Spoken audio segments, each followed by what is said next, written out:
Westeros! And welcome to our Morning Throners podcast. I'm Nelson. I'm Jeff. And I'm Kyle. And we are your Morning Throners.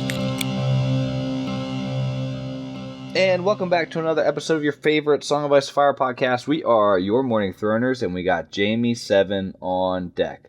Gentlemen, how we doing? Pretty good, pretty good. I'm going to say bittersweet. Dusting off the old podcast mics right now, I'll tell you that. Yeah, it's been a little since we recorded, but I'm going to say it's a little bittersweet, right? Like, we're kind of wrapping up, obviously kind of wrapping up. We got one after this, and then we got one more book. Yeah, one more book. Is there a bonus chapter after this one else, or? No, I think there's like a one-pager where George is like, some of you might be missing some characters from this book. Don't worry, they're coming. It's like from the author, like page one and a half pages, I think. I don't think it's actually characters or anything. Is it epilogue when it's in the end? There might be a bonus chapter from Dance also included, but we shouldn't read that. There is no epilogue in this one. Kyle, thoughts?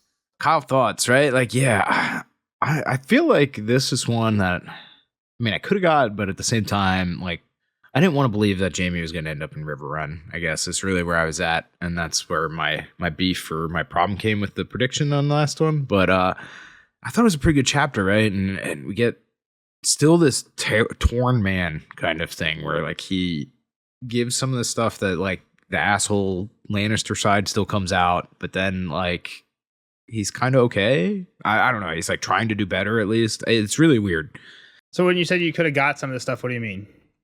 I was just like the Brendan escaped, like, via some underwater, like, they still give it up, but he doesn't get what he actually wants kind of thing, right? Yeah, like, I guess I could have, like, I feel like I'm an idiot for missing that. But so I thought you were referring to the last chapter we read was Cersei, and it ended with Cersei sending them a letter. So as real quick, the letter is so insignificant in this chapter, right? Hang on, we didn't give a recap. It is. Right? It's massive, but it's insignificant. Yeah, we didn't do a recap. Yeah, so recap, Jaime, basically, they've taken over River Run. Pretty much it's just different people leaving day after day, and Jaime has conversations with all of them as they go, pretty much. And then at the end, it snows in the Riverlands, and he gets this letter that Cersei sends at the end of the last chapter. I would say it's not 100% clear what his intentions are, but he does burn the letter and tells the Maester he doesn't want to respond. So, I can't wait to get to the end to see what's Kyle's thoughts of what's clear is. So what I was going to say is, we could talk about some of it now, but I was going to say Kyle's prediction at the end of the last Cersei chapter was that Jaime would basically drop everything and rush back to King's Landing immediately. Yeah. Well, that is a different prediction that I got wrong then as well, I think, because I'm going to completely change that one. Is that I think this one seems pretty definitive, but we'll get there for that. But I guess what I was talking about at the beginning was what happened with River Run. Is gotcha. Like what is the siege? Where does that break? Like yada yada yada. Where I thought Edmure was going to maybe put up more of a fight, but go in and not just turn the castle over, kind of like Jaime told him. Was that a prediction? I have no recollection of what Kyle predicted. I don't remember either. I feel like that's what it was. That's the way, at least. So whenever I read these, I kind of like try and remember what I thought, at least. I'm not always perfect. We used to have an assistant that would write down your predictions and then would tell us. It's all right. We couldn't keep him on the payroll. Kyle can't do that himself. I have so many other jobs. I could do it. I could. You're right. And I didn't throw you under the bus. I threw Tom under the bus. Who's Tom? Our assistant. Oh, yeah. You don't remember our old assistant? Well, yeah. Who do we think that was? Thomas Seven Strings. There you go. All right. He also shows up in this chapter. So, yeah, but we can jump in at the beginning. All right. So, Edmund Frey is yelling at Edmure because his castle is no longer safe because the blackfish we hear has escaped. Yep. And he's very angry. Jaime's also there with his wife, Jenna. Yeah, and of course he mentions his decree. It's my castle. I have this paper. And Jenna's like, everyone fucking knows. Shut up. Stop waving that fucking thing around. Yeah. And he's like, I want Edmure dead because of the crime. And Edmure's like, what crime? What'd I do? I did exactly what you told me to. Yeah, and like you said, he did let the blackfish go, but that wasn't really part of the deal. Jaime didn't say anything specific about that, I guess. Is this Edmure's one of his better plays? Like, trying to find a loophole here, letting his uncle go? I don't know that Jeff didn't sound like the outcome might be that great for him. Like, Jaime was pretty, I'm going to stick you in a cage that you can't move in. He threatened that with him if he didn't tell. Yeah. Basically. But yeah, I think to your point, Kyle, him letting Brendan go, like, before he does that, he's like, you know what? I'm probably going to pay for this. Like, this is probably going to hurt my station as a prisoner. He probably thinks he's chalked up anyway. Like, yeah, he has no weight or no value, really. He's like, all right, let me give my house a chance and let my uncle go stir some shit up, maybe. Yeah. So I think, but in terms of letting him out, definitely a fun play for us as the reader. It's like, ooh, where's Blackfish? Well, yeah, I mean, and these guys have shown up before, right? Not just Brendan, but like what's his name, Cedric or Barrick, rather, right? Yeah, Barrick. He's just like kind of one of the other names of like random people in the Netherlands. Yeah, people are just kind of out there. I mean, even the Hound and the Mountain, right? Like they kind of were just out doing weird shit for a while. Like, so yeah, it gives you another opportunity for some resistance. Yeah. And the Wolf, Nymeria, right? Like she makes an appearance probably here, but so like exactly like these rogue characters are fun. Yeah. Yeah. And there's a cool thing when he's threatening Edmure. He says, "We have ubulets." That's what I was talking about. Game of Thrones word. Game of Thrones word that fit a man as tight as a suit of armor. You can't even sit or turn. He's like, "Do you want to reconsider?" I looked it up. It's just a torture device. I think it's literally a cage. Just like, no, it's just like a pit in the ground. It's like really square that they lower you into with like your arms at your Okay. side. And you I would have can't. thought it was like a metal like body cast. That's what I thought That's too. what But it that makes sounds like. Nelson's makes more sense with the rats because then they can fall in the hole or something and be in the bottom of the hole and eat your feet. But when I looked it up, it said it was literally just like a really tight hole that's like so tight you can't turn or even sit down that they put people in. That would be brutal without the rats chewing on my toes. It's bargain torture right there, right? You just dig a hole. That's easy. Exactly. Yeah. Very easy thing to set up. And he's like, "You promised me," Edmure says, "You promised me something suiting my station," basically. And Jamie's like, "Nobler men comforts, than I you think. have died in those ubulets." I just think it's a cool word too. And some kings as well, if he remembers his histories. This has to be kings prior to 300 years ago before the Targaryens came. I don't know of any Targaryen kings that died in ubulets. Ubulet at by Casterly ubulets? Rock. Yeah. Yeah. And if Nelson doesn't know, It didn't happen. So Brendan escaped. He wasn't found in the castle. They looked over it a couple of times. My favorite part was Edmure kind of like smiled throughout this whole thing, like, Yeah. "Gotcha, cocksuckers." Yep. Jamie did threaten him. So we find out that I think what he didn't really spill, but he's like, "I'll put your wife in that same ubulet." I'll put one next to you. Yeah. well, yeah, exactly. It's like you. This isn't just you. Like, yeah. But he probably doesn't. Do you think Edmure knows where he was going? What he was going to do? Do you think there's a plan? Do you think there's a hashed out plan for the Tully family?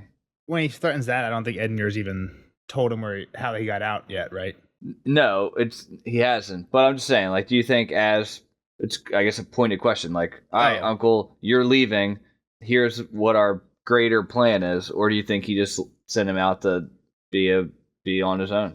I think the safest thing would be to not tell him, right? And even Jamie, I think, says that where it's like, yeah, no, if no one knows, no one can tell on you, right? Like, Yeah, that was for the regular men, but I think it probably applies the same to Edmure. Edmure, to Jeff's point, I think might have told Blackfish something like, I don't know. Edmure's not really Go here. Edmure's been a captive for super long. It's not like he's making any plans anyway. So yeah, I don't know. Maybe he's if been anything, scheming this whole time, every day on the gallows. He's just been thinking about a master plan. I think, like, do we want to talk about where we think he might be right now, or Sure. are we going to get to that later? I guess I don't remember if that comes back up. Now's as good time as any. Yeah, I mean, I think we've seen him in the Eyrie already, right? Yeah. So, like, I think that would be an interesting take because he's one of the few that knows Sansa probably well enough. I don't know that he knows her by look, but I think he would figure it out, right? Like, Probably recognize the resemblance to Cat. Recognize her mom and her. right. Like, it would be the whole Brienne Gendry thing, right? Where it's like, I think that would be kind of maybe the thing that uncracks that whole part of it. I think the only reason he would go back to the Vale would be because of Lysa, and I think he definitely knows Lysa's dead by now. Like, it's been long enough that he has that news. So it's like, yeah, he probably has old friends. He's got to go somewhere, though. That's a good point. Like, that might be his best option because he does have. I'm sure He's he got has to go old somewhere friends. that's not River Run, and that's the last place we know that he was at. So Yeah, I mean, the other option would be like the Wall North, right? Like anywhere that's it's too kind cold of up there. hidden. I think the coolest would be if he somehow connects up with Cat's group. Cat. Yeah, Yeah, I mean, that could happen. And I mean, we're not there just yet, but we did say his name already. Tom is inside. So, like, there is a connection to that group present. but he wasn't inside when Brendan was inside. He was outside. Him and Brendan don't know each other. Okay, that's a fair point. All right, let's jump back in. Yep. So, how did he escape? We opened the gate a little bit, not a whole lot, so nobody would notice, but just enough, about 3 feet, that he could swim underneath. He's a great swimmer, terrific swimmer, actually phenomenal swimmer. And it was a black night, no moon. He just floated down the river. Probably, if anybody heard anything, they would have thought it was a turtle or a fish or whatever. And he was able to swim under the boom as well. Yeah. Bad boom? Is it a bad boom if you could just swim under it? What is a boom? What's it supposed I don't to be? think so. It's for boats. That's got to be blocking ships. Was it like a chain type of thing? Like Yeah. That's to block barges, ships, Yeah. any massive man carriers. nothing I think. more Yeah. than what they put on the Blackwater, basically. Well, Yeah, you're not probably. you're not going to swim under it with armor and stuff, right? Like, so like, what's it matter if a dude swims under it? Well, I assume Blackfish probably actually went in maybe just leather or something. I didn't know if a boom was like more than just a chain.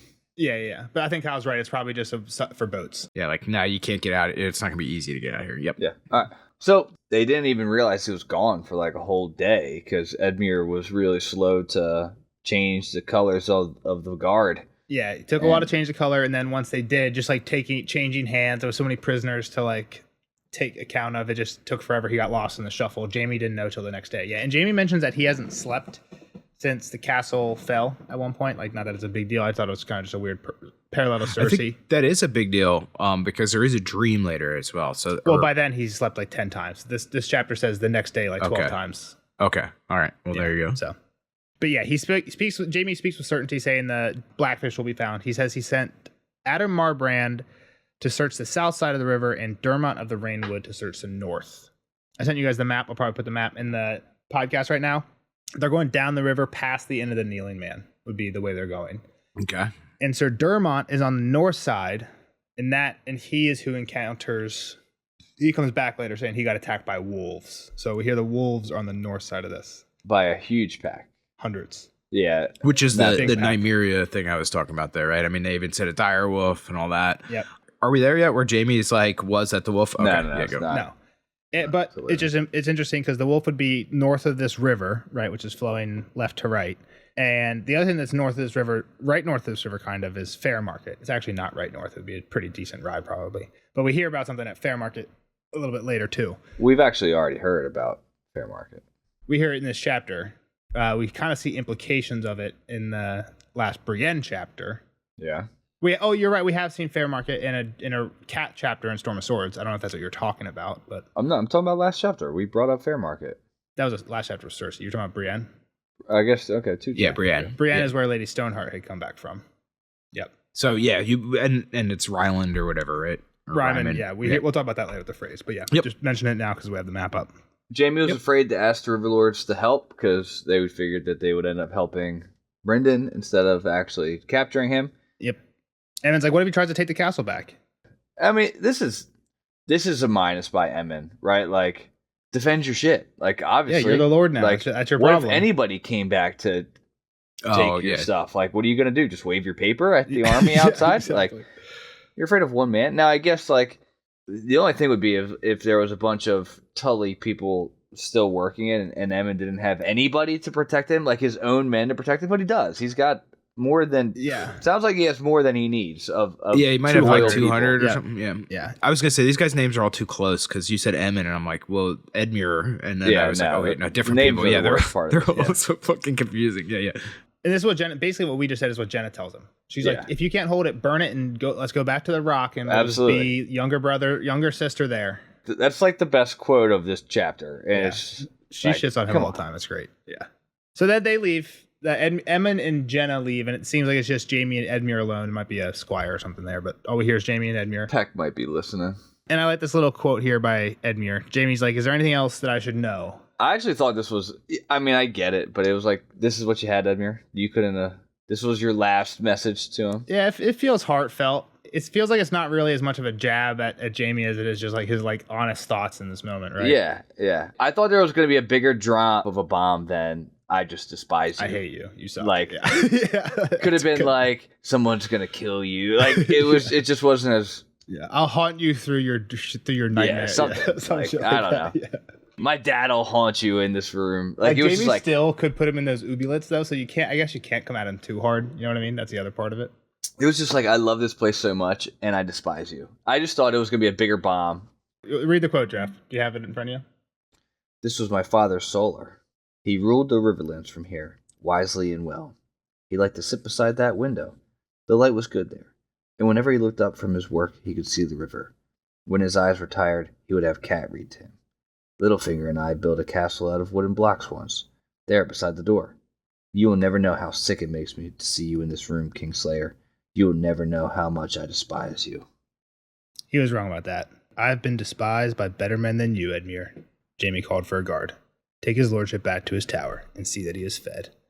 So I think that's the other interesting part. Is like, yeah, Edmure doesn't come at him too hard, but Jaime's response is like, whatever. We'll take him to his tower cell, right? Not the dungeons, and see that he is fed. Like he's still treating him well. What I want to say though is that I kind of disagree. I think this is a heavier bomb, right? This is him actually like trying to, at the very least, a little bit pull on Jaime's human side. Like, dude, this place means the world to me, right? Like, this is all my memories are of this. Like, I remember all these things being innocent in this room, and like I said, it's kind of like you are now stealing what is mine and my whole history. No, it's definitely a very heartfelt statement from him. I just thought it could be heartfelt, and then like I just wanted him to be like, and I'll fucking kill you one day for saving the seat. Like I don't know, I just wanted it to be more hardcore at the end. Put a little spice on it at the end. That's fair. I think he was, and I think it was actually good play at this point because Jaime does seem to be gathering some humanity. So like this is something that could definitely feed into that or buy into that. So that was why I didn't think it was. Edmure's not really in the position to threaten, I guess, as well, and like he could make his stay as a prisoner a lot worse. So I do get not just going all in on your insults or whatnot, but to your point that like I think Jaime doesn't actually give a fuck about this, and there's a line later that kind of points to that. At least he's pretending like he doesn't, but I'll mention that when we get to it. So Edmure leaves. Jaime thinks that tomorrow Edmure will leave, actually start heading west with Forley Prester, who's leading the host of 100 men, including 20 knights. Might have to double that. He ends up doubling it. He doubles it twice. That's interesting. Yes, he doubles it twice. So it goes from 100 to 200. When they actually leave, it's like, all right, we're actually going 400. There's no war right now either, so it's not like they need to be like on their head on a swivel out there. Yeah, but they do. I mean, there's some important people getting snatched up. That's what Jaime thinks next. Is he sent a lot of men because he thought Beric might be trying to free Edmure before they got to the west. And Jaime's looking at a map of the Trident, like I had, basically the one that I had before. I'll put it again on the podcast right now. And he tries to think that where he would go if he was Brendan Tully. And before he can say anything, guards show up. So Jane and Mom are without. Yeah. So they come in. Yes. Yep. They do. And Jaime's glad that she didn't disappear like Blackfish did. Yeah. Because she's way more valuable. Yep. And dangerous. Yep. He describes her now. Any difference in the first time we get a description? There is. Let me see. Yeah. What is it? What do you think it is, Kyle? I think different fruit, probably. Knowing weird ass George. Peach bottom now versus an apple. We got one description before. It was in Cat 2, Storm of Swords. I actually want Kyle to read the description here. This is from Cat 2, but you can read the description from this chapter. So from Cat 2, she was pretty undeniably, with her chestnut curls and heart-shaped face in that shy smile, slender, but with good hips, Catelyn noted. She should have no trouble bearing children, at least. That's all we got. So Jaime saw her boobs, is what you're saying? That's the difference. Well, read this one. Read yours. She did not look dangerous. Jane was a willowy girl, no more than 15 or 16, more awkward than graceful. She had narrow hips, breasts the size of apples, a mop of chestnut curls, and the soft brown eyes of a doe. Pretty enough for a child, Jaime decided, but not a girl to lose a kingdom for. Jeff, is that the quote you have? What Kyle read, is that the same as in your book? Oh, I would assume so. I think. Oh, you were. I thought you were following along. So what's the difference between the quote you just read and the quote that I read, Kyle? This is actually like an interesting kind of like factoid that I thought was an awesome theory that's kind of been debunked.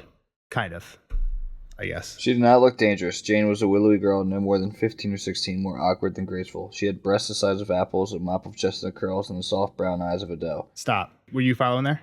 You missed narrow hips, yeah. There's no mention of narrow hips in Jeff's book. There's no mention of narrow hips in this copy of the book. This one has it. Yours has it, and my older one has it. Yeah, it looks like I have the same book as you, though. Jeff and I have never been different until now. Every other time we've found something wrong. So that tells me Jeff's is slightly newer, because the big difference is Kat says Jane has wide hips for bearing children, and here they have small hips. So the fans went crazy about there was a gene swap. Jaime just probably didn't know. Jaime doesn't know. Different person. There was a gene swap, different person, and George was like, I do intentionally do things like that where I fuck up descriptions to leave clues, but this one was just a fuck up by me, so it has been taken out of newer editions. Why couldn't he just play it off as Jaime doesn't know what good hips are? I don't know. It really bugs me. I wish he did. I wish he just let the fan, because it's not a huge deal. If it ends up just being Gene, then okay, that theory is just wrong, right? Like leave the weird hips thing in. Like, yeah, it's not that big. Yeah. It's not like, that big all of a right, deal. Jaime's thoughts of what good waist, good hips are different than what Kat's were at the time. Yeah. So Or we find out some weird stuff with Sibel giving Jean Yeah, we get some confirmation of that, right? like the some whole potion. People are in. Oh, that part. I was gonna say that people are in on stuff with the Lannisters, right? That was. I jumped the gun a little bit, but Yeah. that was a. I guess prediction what from I a guess, while ago. and I don't know, maybe this is again, I don't know female anatomy, but I guess what I was suggesting is maybe Rob did get her pregnant. So when Kat saw her, she was a little bit wider. I guess when you get pregnant, I guess do your hips get? I guess I don't know. Jeff, Don't look at me. you've had a pregnant wife twice. A lot of stuff moves around. I don't know. Exactly. So if she was pregnant and then Sibel gave her something after Kat saw her, and then that like No, I don't think so. no, okay, because she does tell Jaime I gave her something to make sure, right? I don't think so, but maybe let's. I think we're close to it. I might have missed it. Yeah. I don't think she. You can maybe imply that she did, but it's not. I would say it's not confirmed. She said I here. made certain of that, so yeah, you're right. All right. So she does have a scar on her forehead or a scab. It's because she fought her mom. She didn't want to give up the crown that Rob had given her. Yep. And Sibel was like, "No, you're taking this off." Yep. And Jaime gives her condolences for the loss of Rob. Says he was brave. And are you pregnant? Yeah, exactly. Jumps right to it. They offer wine. They say no, and they say, "Are you pregnant?" Suspicious. Suspicious. If we're talking about pregnancy, But they were drinking wine back then, pregnant, for sure. Yeah, I guess that's true. Yeah, they didn't really care about that. Yeah, they probably didn't know about that. Yep, fair point. And yeah, and then that's when she leaves, right? When he's like, "Are you pregnant?" She just jumps and runs. And Sibel's like, "No, trust me, she's not. I made sure of it." Interesting. Sibel says, I made sure of it per Tywin's orders. Yeah. The other interesting thing I'll mention here is another quote. This is from Cat 3 of Storm of Swords. This is Jane and Cat talking alone. "Jean," she called after her, "there's one more thing Rob needs from you, though he may not know it yet himself. A king must have an heir." The girl smiled at that. "My mother says the same. She makes a posset for me, herbs and milk and ale, to help make me fertile. I drink it every morning. I told Rob that I'm sure to give him twins, an Eddard and a Brandon. He liked that, I think. We try most every day, my lady, sometimes twice or more." So they were going at it, and Sibel's giving her something. The fake prenatals. Yeah. It's probably actually a contraceptive thing. Yeah. Sibel, you bitch. Sibel just go up the rankings for worst character in the series? Well, so Jaime thinks something else about it, right? So Jane leaves, and it's just her and Sibel alone, and they start talking about deals, right? Yep. What do we get out of this whole what we did? What marriages we looking like? My daughters need husbands. And what we hear, well, before that, we hear your pardons and Rolf Spicer, who is Sibel's brother, right? So not a Westerling at all. Not even her. Sibel's brother Spicers Got a is castle. now Lord of Castamere. Well, Reigns of Castamere, yeah. So they kind of got shit on before, but yeah, they So got he that doesn't castle. it's not even a castle. It's just rocks. They're just. I think Castamere before, if we're actually getting technical, was mostly underground. It was like a mine that they like kind of like a Dwarven castle. They dug like big halls in these underground, and Tywin kind of killed them by flooding it out, diverting a stream into it. So they weren't really. That would be the Reigns. That makes sense. Yeah, so there really wasn't a fight. So you think you could like somehow drain that, and then there's not too much damage done. How do you know that? I think that's from the World Book. Oh, jeez. Too many books. Diverted a river to fucking drown his enemies. What a horrible. This guy sucks more than learning about him. And you're right, it makes that song cooler. The rain Yeah, sweep over their fits halls. better. It's like actual waters coming in their halls. Yeah. Yeah, it's kind of like the talking to fish thing later. Yeah. So, but yeah, exactly. They're trying to up jump here. Yep. So besides Rolf Spicer getting Castamere, she's like, Tywin promises marriage for my daughters, lords, not younger sons or knights. And Jaime thinks Westerling isn't an old house but poor, but Sibel herself was born of Spicer, a line of up-jump merchants. Her grandmother was some half-mad witch woman from the east. Is that Maggie? Is that what We've heard enough in the past. I don't have all the quotes here right now, and I'm sure you. That guys was don't what care my first enough, thought too. But yes, we haven't heard enough quotes that this is Maggie the Frog. So the lady that kind of haunts Cersei is Sibel's grandmother. So is your whole like, is she evil? It's like, she kind of has a witch as a grandmother. Not So a she's tick pretty for cool her. then. Yeah, I mean, it depends on how you look It's at a it. bonus. Yeah, I that's guess awesome. it's because she's tormenting Cersei. We kind of like Maggie, but I'm pro witch, by the way. So witches are cool. You did just go to a Mothman. I did. Yeah, you I saw don't that know what that is. Well, a Mothman fair. I don't know what that was either. Mothman but- Festival. You don't know who the Mothman is? No. Mothman of Point I'm Pleasant. guessing it's like a Sasquatch thing. Yeah, exactly. It's just Bigfoot. Did you in find West it? Virginia. Jersey Devil, Sasquatch. Yeah. Yeah, it's it's cryptids. Yeah, exactly. Oh, that's a term for all those guys? Wait. Yeah, like the spooky one-off monsters are all cryptids. Yeah. Sasquatch, Yeti, Gotcha. Bigfoot, Chupacabra. I just said 3 names for the same thing. Loch Ness Monster. They're all cryptids. Yep. Gotcha. Okay. So Jamie's like, man, they really don't deserve these weddings or these marriages, but don't worry, Jane. He thinks that, doesn't say it to her, but Jane and your other daughter will have good marriages, but Jane has to wait 2 years because if she were to get pregnant, regardless, people would suspect that it was Rob's. Yep, exactly. Gotta let it clear out. Yeah. And then I have these boys, Rollum and Reynold. Yep. Where is Reynold? Is he went to the twins. I never would have sent him there if I knew that Tywin was going to kill everybody. Well, and she says he knew nothing of any of the were not. It seems like she was the only one Scheming. So even her children, Jean, who she was actually in love with Rob and was trying to have kids, and this guy was probably loyal as fuck, and now he's at Red Wedding. You know what I mean? Maybe What he about stood Gowan? up. What about Gowan too? Like it doesn't seem like he was. Oh yeah, we do involved. hear what happened, right? Yeah. Well, and that was some of what I was do. going And to Gowan, say. Gowan doesn't seem to be involved in anything. Sorry, Kyle. Go ahead. That's right. Some of what I was saying earlier with like the rogue characters, right? Like, so here we have another one. I know we're not quite yet to what happened to him, but like, this is a guy that kind of has loyalty to people that in the North. Yeah. That's out there, right? Like, potentially. So it's more fun stuff. And that was like, yeah, like, because she didn't let her kids in on it. So like, Jane is very pro Rob still, as we just saw. Yeah. Like this whole generation is not going to know what happened, and they're going to be, or they're going to be very pissed at their parents because like her mom's about to get potentially like up jumped, as Jamie said, right? Like, so interesting. Yeah. Again, a lot of pieces in play. And Jamie thinks he could be dead, but he's like, "Oh, don't worry, I'll ransom him back." And she's like, "Well, who's he going to marry?" Tywin mentioned a bride from Castle Rock. Your Lord Father said that Reynold should have joy of him, if all went as hoped. And Jamie takes this to mean that Tywin meant Joy Hill, his uncle Garyon, who was his favorite uncle's bastard daughter. And Jamie's like, yeah, betrothal can be arranged, but Joy's only like 9 or 10, so we'll have to wait a little bit. And she's like, a bastard daughter? You want a Westling to wed a bastard? And Jamie says, no more than I want Joy to marry the sons of some scheming turncloak bitch. She deserves better. Yeah, he didn't hold back on that one. Yeah, he goes pretty hard on her. The other thing is interesting that we've heard Joy one time before, and it's when Tywin was talking to Tyrion about like the deals he was making after the Red Wedding had happened, and Tyrion's like, "What were you doing?" And Tywin's talking about deals, and he basically says, "I promised to wed Joy to a bastard Frey boy." So not a Westerling. Tyrion brought that up, or Tywin brought that up. Tyrion and Tywin were talking together after the Red Wedding, and Tywin mentioned that to Tyrion's where we heard this before in Tyrion's 6th Storm of Swords.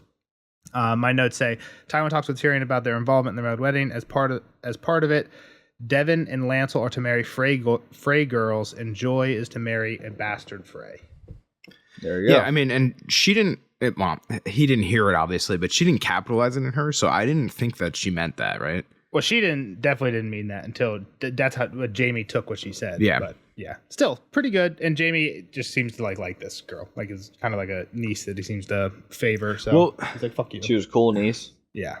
So the other thing I thought here was it sounded like he didn't believe some of the deals she had in place with Tywin either. That's true. She could have been making some of this shit up. I never really got that vibe from Jamie, but that's true. It's a good point. I didn't think of.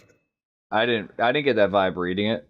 Yeah, I mean, either necessarily, but it's a good point. Maybe the fact of like how strong the marriage could be, like this Tywin. Well, she's like, he promised this and this for the daughters, and then she's like, and he said something good would happen with the sons too, and she like that might have just been, she might have been pulling that out of her ass because Jamie was handing out marriages. He's just trying to get a little bit more sugar. Exactly. That's the way it felt for me, and I forget exactly why, but I mean, it was some of this. I think it was this end here where he's like, Jamie had to wonder how much he knew about his wife's scheming. So this, to me, it meant more. Gowan. He meant the husband. Yeah. Did I not say Gowan? I'm sorry. You said you said her his wife, but but I don't know. Okay, her wife, her husband. Yes, Gowan. Yep, yeah. Jamie had to wonder how much Lord Gowan knew about his wife's scheming. That's the quote. Sure. I'm sorry, that was what I read. So that's Sibel's scheming, right? Yep. Yeah. So to me, that means that he thinks that she's going beyond even any of these deals. Or do you think that Gowan isn't part of this at all? I don't think Gowan had a clue about the Red Wedding or any of the above. Is how I took it. Sibel didn't even know about the Red Wedding. I think it's. But she I think knew the that big they question, were. Well, Sibel knew that she was working with Tywin to For upthrow sure. Robb. Where Yeah. I don't know if I think that Gawain knew that she was even working with Tywin. I type think of thing. Gawain definitely didn't, and I think the question even is when did that deal come in place? Like, I think it's very Okay. unlikely that Sibel made that deal before Robb even came west, right? It had to be retroactive. Robb and Jean had to already be together. Sibel had to see the writing on the wall, be like, this is not going to end well, and like try at that. I bet you she reached out to Tywin. It's kind of my guess. I think it's just really it's a far stretch to think that somehow they had this set up to Robb will come here. Don't worry, we'll somehow. Because he's injured and Jean was tending to his wounds. We'll injure him. We'll have my hot daughter tend to his wounds and they'll fall. Like, that seems like a stretch to set up before the fact. I think it has to be a retroactive deal by Sibel. So to me, the question is, when does it start? See, I think you're assuming a lot of stuff there, though. I think it could have been a setup from the beginning. I mean, but what we know is Robb attacked their castle. He got hurt and they met when she was I tending know, his but we need a wounds. girl to seduce Robb. Who can we get? Kind of thing. Oh, you guys are kind of fringe people. They might think that you're, one of them or like not for us. And then here, push your daughter in this direction, get her in these positions. That's my opinion. And I don't know. The way you said Gawain didn't know, I don't know that I have the background to argue that, but I would have assumed that he knew because they both kind of seem like I'll just they say were this. similar. I don't know, and this is, I'll need Nelson to fact check me. When Robb did attack that far west, I think it was a surprise. So I don't think they would have had. They could have been setting it up though, right? Like all along, they could have been like, we're gonna bring her east. I think that's a big shot in the dark. I think what you're saying, Kyle, isn't impossible. I think it's I still think it's unlikely. The Gawain thing that I was thinking is, I think in the last chapter he was saying something about like, we need to get my children out because they're basically being held hostage now. When I don't know, for some reason I thought that implied he didn't know anything about the deal, but now thinking about it, it kind of implies he does. Like, if they didn't know anything about the deal, why are they in danger? Which is kind of how all of them were acting. They're acting like, hey, we're still on your side. You know what I mean? Yeah. Don't you think it's just like a lot to put on Jane to be like, all right, Jane, like you need to seduce it. Like, all of our chips are on you seducing this. But she didn't know. Well, then you just have a lot of faith that her capabilities of seducing Robb. Yeah, they're just going to happen to fall in. Again, that's what I'm saying. I think it's more likely it's retroactive. I think what Kyle's saying isn't impossible. I just think it's more unlikely. I don't think it's impossible either. I just think it's too stretchy. I think he's the king, right? I think it's very easy to get her attracted to him. Her attracted to him is a lot easier than him. Yes, I agree. But you put him near her all the time, and like, I don't know, they're about the same age. Like, get them close. There's not many other girls here. To Kyle's point, what we hear happened basically is they slept together, and at that point, Robb's But how would they have got if he didn't get injured? How would they have gotten? You said it's like a big plan. They're going to send her east. Like, they're not just going to let her walk into camp. Well, hang on. To Kyle's point, what I think it was unlikely is it's hard for her to make him fall in love. But that's not what happened. What we heard is they slept together, and at that point, Robb's like, honor compels me to be with you. Like, I dishonored you. He tells Kat at one point, like, I'm doing it for her honor, not for mine, because he had dishonored her by sleeping with her. At that point, it's either, okay, I can stick with my oath and fuck her. Now she's dishonored, and I can go off and live my life. I'm doing this for her honor, not for mine. You could assume that, right? He's Ned Stark's son. I think you could play into that. I think that makes it more likely it's a setup. Just an attempt. You just got to get them to sleep together. But again, I don't think Jane was in on it. So again, that's still like I don't think she was in on it. Let's put these two people in a room and cross our fingers, right? And they're two They're teenagers. fucking teenagers. Yeah, like, what do you mean? Yes, I understand. Still a stretch, though. I think there's still some luck involved. But yes, more and more likely the more I think about it. I will agree that there's luck. This could be just machinations that were put in place and as like a plan C, and here it worked, right? Like, or something on the wall, like an attempt, throwing attempts out there, and here this one worked. That's all. And it's an interesting right, combo, but it doesn't really matter. Yeah. The point is, at some point, Sibel and Tywin became on the same side, right? And I think we're in agreement that Gawain didn't know, right? That's the other point right there. Yeah. Gawain. Is that how we're saying his name now? That's fine. It's Gawain Gowan. is fine, but Gawain. Gawain. Okay. Sure, Gawain. Gawain. Stop. Don't pull some fucking glow pronunciation and go Gawain. You're going to start calling him like I don't know how to say Gwen or something like that. Lord next. Westerly. Jaime starts riding out west. He, like we mentioned earlier, he redoubled guard from, it started at 100, then it was 200, today it's 400. Yeah. And Sir Forley Prester is in charge of this group. Have we heard of that guy before? It seemed like a new name to me. I think it was a new name to me. He's been around, but this is like the first time, we like really see him. We get his description and everything here, so I don't think we've heard it before. Yeah. Pretty tiny. He has a boar matter. sigil and stuff, but he's tiny. He's a tiny Doesn't guy. matter. Yep. Doesn't matter. But he seems pretty serious. Jamie's like, this guy. He's the real deal. Yeah. He seems like the real deal, sir. Real deal kind of sir. His name does Jamie thinks about it when he's thinking of people who he could name his hand as well, if Kevin doesn't want to do it. He's got some respect for him. So, yeah. And he's like, yo, don't let Blackfish get Edmure out of here. And also, keep an eye on Jane. She's way more dangerous than Edmure. And he rode past the Westerlings. Gowan gave him a kind of a head nod and passing. Sibel stares bullets right past him. And Jane is in full mourning, ripped up clothes, hood on over her head. People don't do that anymore, right? They don't rip their clothes to sign mourning. Not really, but I think you can. But no, it's all over the Bible. You guys know I've been reading the Bible. Every time somebody dies, people are ripping their clothes, especially like a famous person. Yeah, but and Jamie thinks, would Cersei do that for me? I thought it was funny just because in the last Cersei chapter, she did rip up the shift the faith gave her. Obviously, that wasn't for Jamie, but she did like rip up some. Or really even for mourning. We've seen her in mourning for a husband, a dad, and a son, and she's just wearing nicer clothes. She hasn't ripped any of them up. She's always like, fuck, I look so bad in black. I wish I could wear blue right now. Yeah. Jamie went to see Edwin Frey now, who is taking over for Ryman the drunk, and he is with Walter Rivers, not Blackwater, who I initially thought. Yep, Walter Rivers. Yep. This is Walter Rivers, not Blackwater Frey. Yep, Blackwater is Edwin's brother, who is at Seaguard. They kind of mention that a lot later, but yeah, we'll get to that in a sec. Which means he's Ryman's son as well? Ryman's son. They are the only two sons left. The third son was Peter Pimple, who died with headaches. With Merritt. Yeah. Yeah, with Merritt was going to ransom Peter, and Peter was already hanging. He was already hanging. Yep. Yeah. All right. So, mad at the news, his daddy was hung by the outlaws out by Fairmarket. It's your fault you sent him to Jamie. You sent him, and you tipped him off. There wasn't enough people with him. Yeah, he didn't take enough people with him, and they said, somebody tipped him off. I think that is an interesting Who could that be? Well, now, on the second read through, it's probably Tom, right? Ooh, Tom. So this is funny, because when that Brienne chapter, we were talking about how could they have got the crown, right? This was kind of that's a good point, before. Yeah.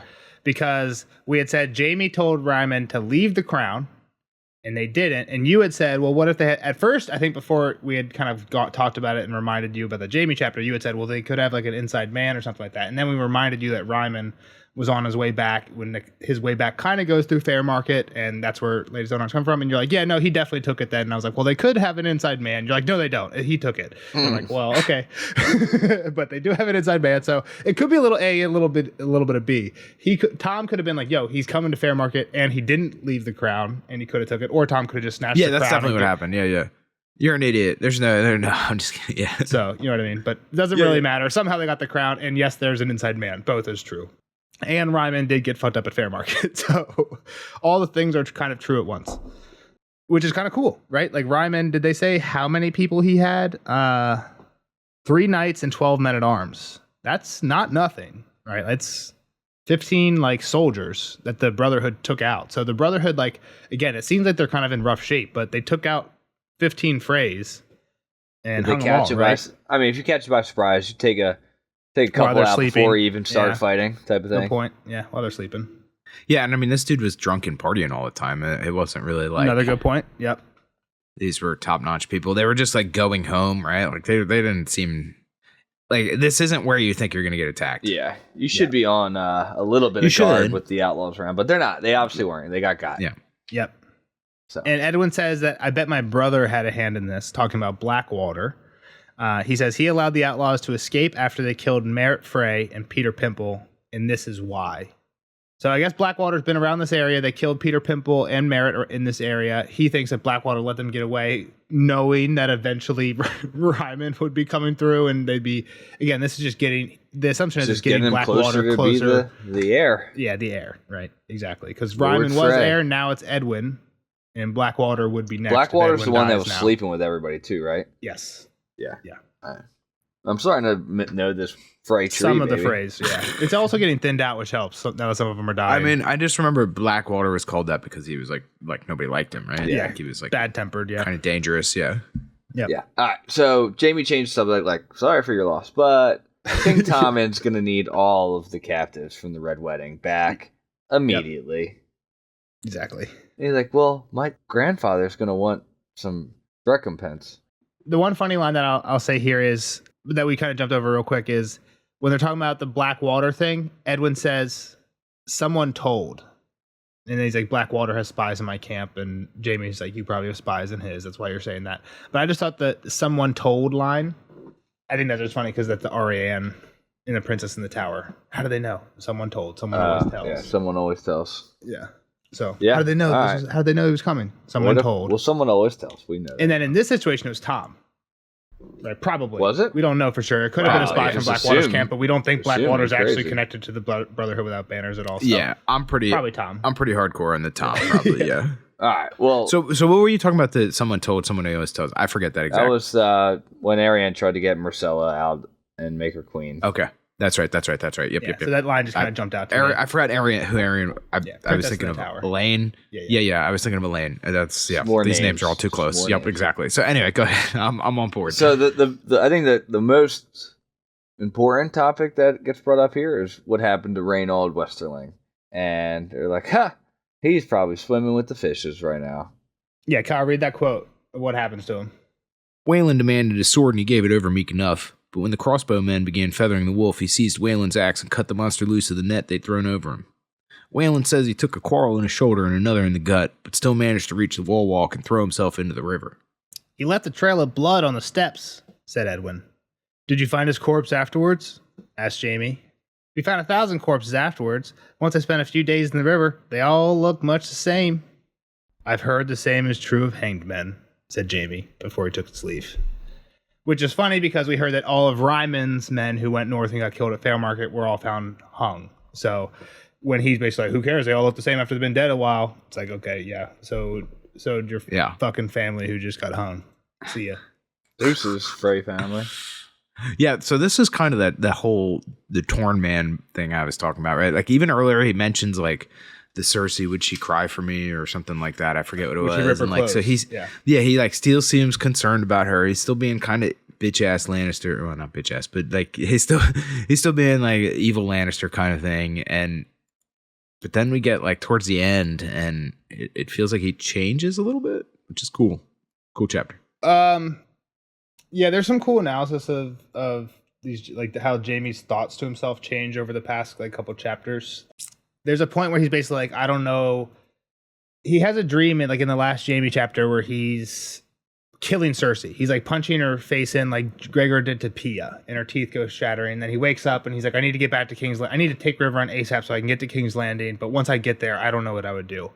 Later in this chapter, he kind of thinks about like what he would do. I think we're about to get there. So let's see what's next. All right, let's keep rolling on. So most of the camp is gone the next day. Only thing left out there is the gallows and the siege equipment. Yep. And they're like, what do you want us to do with that? Should we take the siege stuff over to Raventree?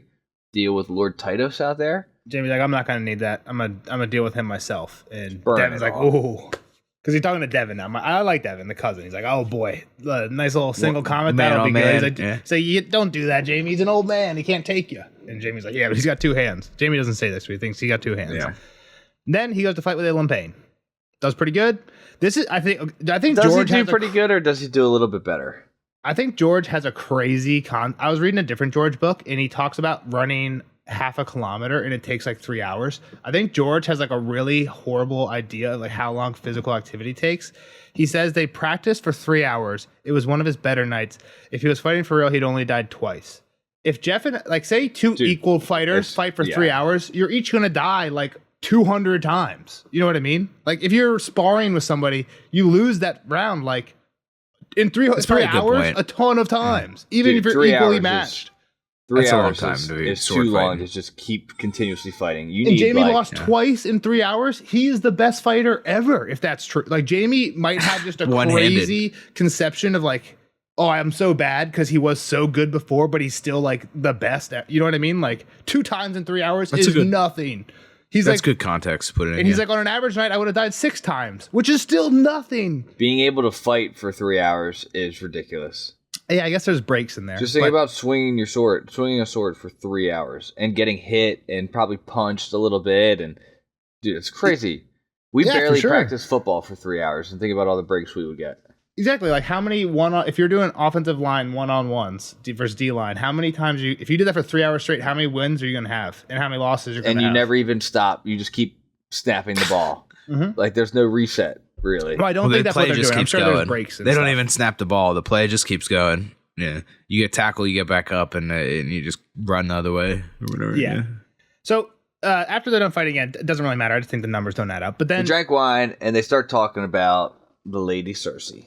Well, and Jaime says, let's go drink some of Hoster Tully's wine, almost in like a joking way. This is what I was kind of referring to earlier when I said I don't think he really give a fuck about Edmure saying, like, I hate seeing you in this room. I don't Later think on, he's like, I'm going to fucking drink your dad's wine. Yeah, I don't you know think what I mean? he cares. Yeah, he doesn't care. So it's like, oh, yeah, I kind of want Jaime to care because, like, if you're like a really good guy, that would kind of like sting a little bit because you should be able to like put yourself in his shoes and be like, yeah, I would hate seeing somebody else in my room at Castle Rock too. But Jaime still got that little bit dickhead in him.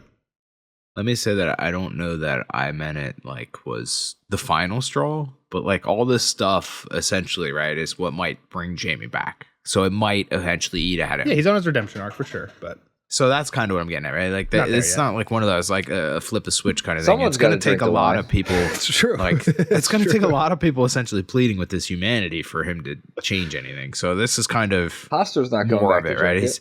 He's put more on the top, and like we can see that later this night he has some weird dream or vision or whatever that like maybe this stuff is weighing on him, right? And then the next day he does kind of change. So like I said, I'm not saying that it was like the turning point or the most intense conversation, but it was still pleading to Jaime's humanity, which not a lot of people have done. Yeah, agreed.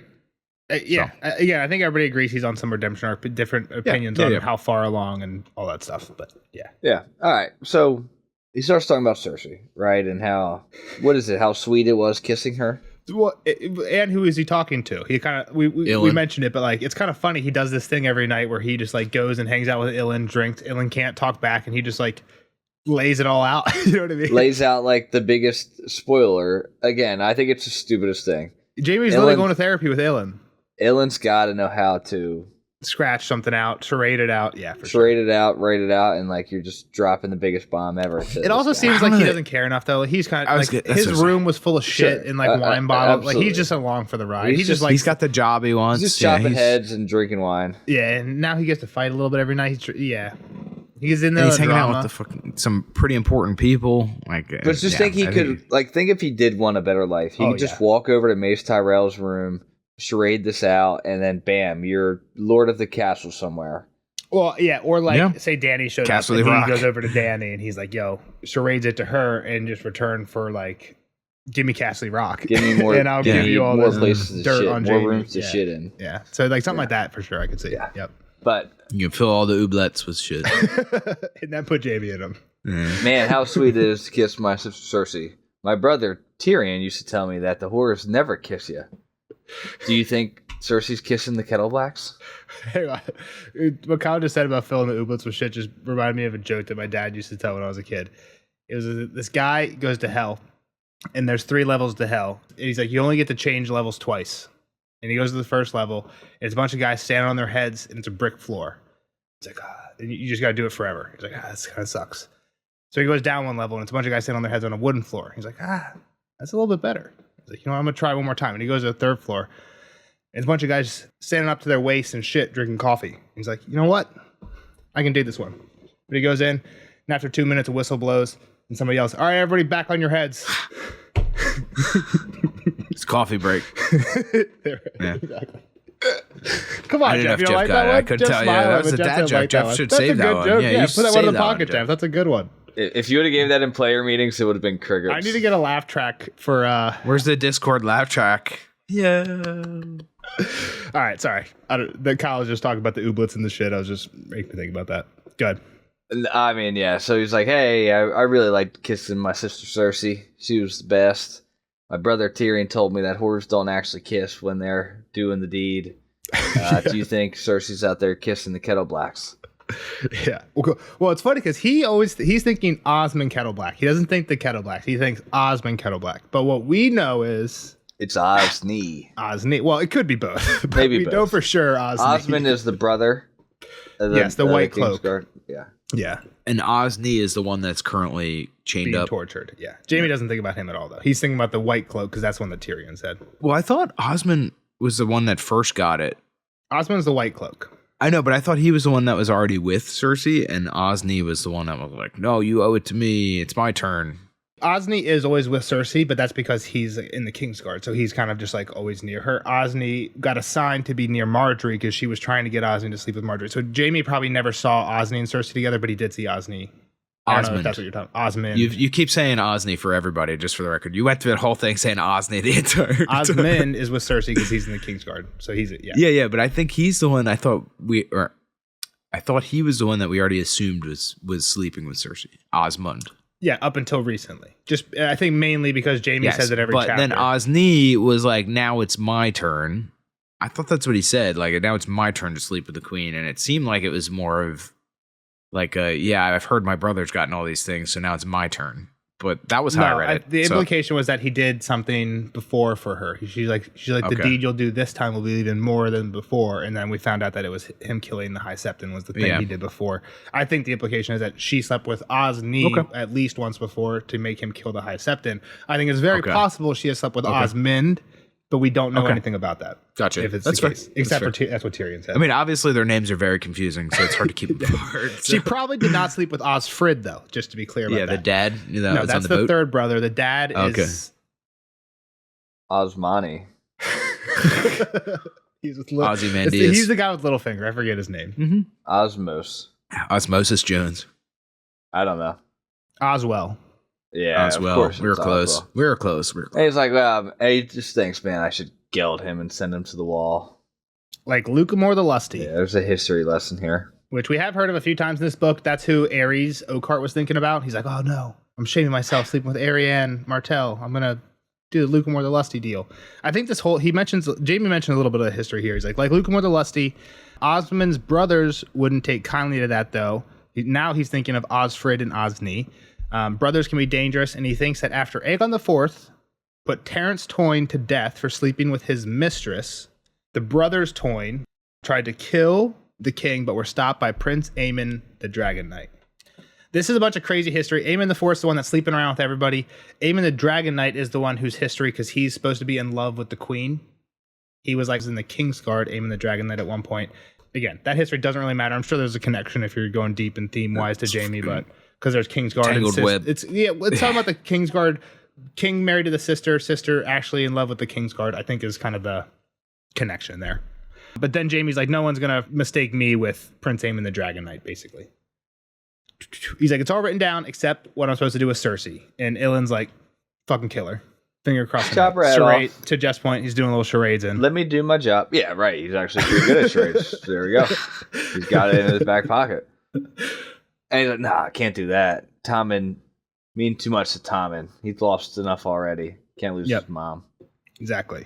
He's like, and if I did, Marjorie would find a way to make it benefit the High Gardens, which is weird. It seems like a weird Cersei thought in a Jaime chapter. I would agree with that. But he's definitely got a little bit of that. Yeah. All right. So next day, Dermot comes back. Holy shit. Lost 2 men to a pack of wolves. There's at least 100 of them. And they're being led by a monstrous she-bitch. Direwolf even, maybe. Yeah. And Jaime thinks, damn, could this be the direwolf we lost that bit Joffrey? Maud. Which is what we kind of think, right? Yeah, Maud Joffrey. Yep. Nymeria. Yep. Yeah, for sure. I mean, that's definitely who I assume this is. I say it better fucking be. Yep. For sure. Hope so. Next day, Dermot left. Went back out. Well, he told him, put a fire around, see if that'll help. Yeah, that'll fix it. Yeah. There's this giant wolf pack led by this giant she-bitch wolf, but yeah, some fire will fix it. They could definitely jump over that. At least she could. Big. Yeah. Yeah, sounds like it, yeah. All right, Riverlords wanted to leave next, which he granted. Mark Piper is like, hey, what about my son? Or Clement's asking him, what about my son Mark? But yeah, Piper's like, what about my kid? Mark's the captive one. Yeah. And Jamie's like, don't worry, all the captives are being ransomed. And then Carl Vance is like, hey, you need to go to Raventree. Lord Tytos and Lord Janos. What's going on with Raventree? Just they just didn't want to bend the knee. They have not given up. Yeah, the Blackwoods have not given up. So the Brackens, who did, took that as an opportunity to do the old family feud, Blackwoods versus Brackens. Yeah. And that's what Carl Vance is saying. He's like, hey, because of this feud, it's not going well. You need to go settle it. Yeah. And Jamie had already kind of said he planned to. Yeah. Yep. Yeah. I just didn't know why they needed the feud, but it's because it didn't bend the knee. All right. Strong Boar is also like, hey, I want out of here. This is boring. Trivia, Kyle, who's Strong Boar? I don't know, man. I forget. Jeff? His name escapes me a bit, but he's the one that's banging Lancel's wife at Derry. He was kind of flirting with her when he was there. He's Lyle Craycall. Craycall. Yep. So he's going back. He had promised her, I'm going to fight down the Hound and find Barrack for you. Jamie's like, all right, go have fun. Kill the Hound, keep Barrack alive. Again, we know neither of these guys are like really out there anymore. So it's like, really, yeah. But there are people for him to fight. So whatever, go have fun. Yeah. He's like, the siege was boring. I wanted to fight somebody. We didn't fight anybody. So the Marcher Lord, that's Barrack or? Yeah, Barrack's the Marcher Lord. Yeah. He's technically from the Dornish Marches. So I think they call him the Marches. Yeah, Marcher Lord as in from the Marches. Okay. And I think Dornish Marches, if you look up Marches, it means like a border area between two like normally warring nations that like is in conflict. That's like a term from the real world for like no man's land or neutral zone or DMZ. Kind of like it's more it's more of like dangerous than most places because got you. You're kind of like not necessarily no man's land, but like you're kind of defending a border at least. Gotcha. Yeah. Yep. The garrison's still there. He's like, all right, I gotta let them go too. They didn't have any info on Brendan. Jenna's like, hey, let's just keep a couple and like really put him to the question. But he didn't allow that. He told Edmure that they would go off free with no arms or armor or sigils or anything. This is another like positive Jaime arc, right? I guess Tywin might have done something like this because he did say like, they bend the knee, like you gotta let him go. Yeah. But at the same time, this kind of felt out of character for old Jaime. So it was one of those things. At least not even keep like one person back or. Well, the one part is like he made him swear a vow that none of them would take up arms against Frey or Lannister. And Jenna's like, if you're lucky, 1 in 10 will keep that. And he's like, good. I'll take fighting 9 over fighting 10. She's like, you're an idiot. We don't need chivalry. We need strength right now.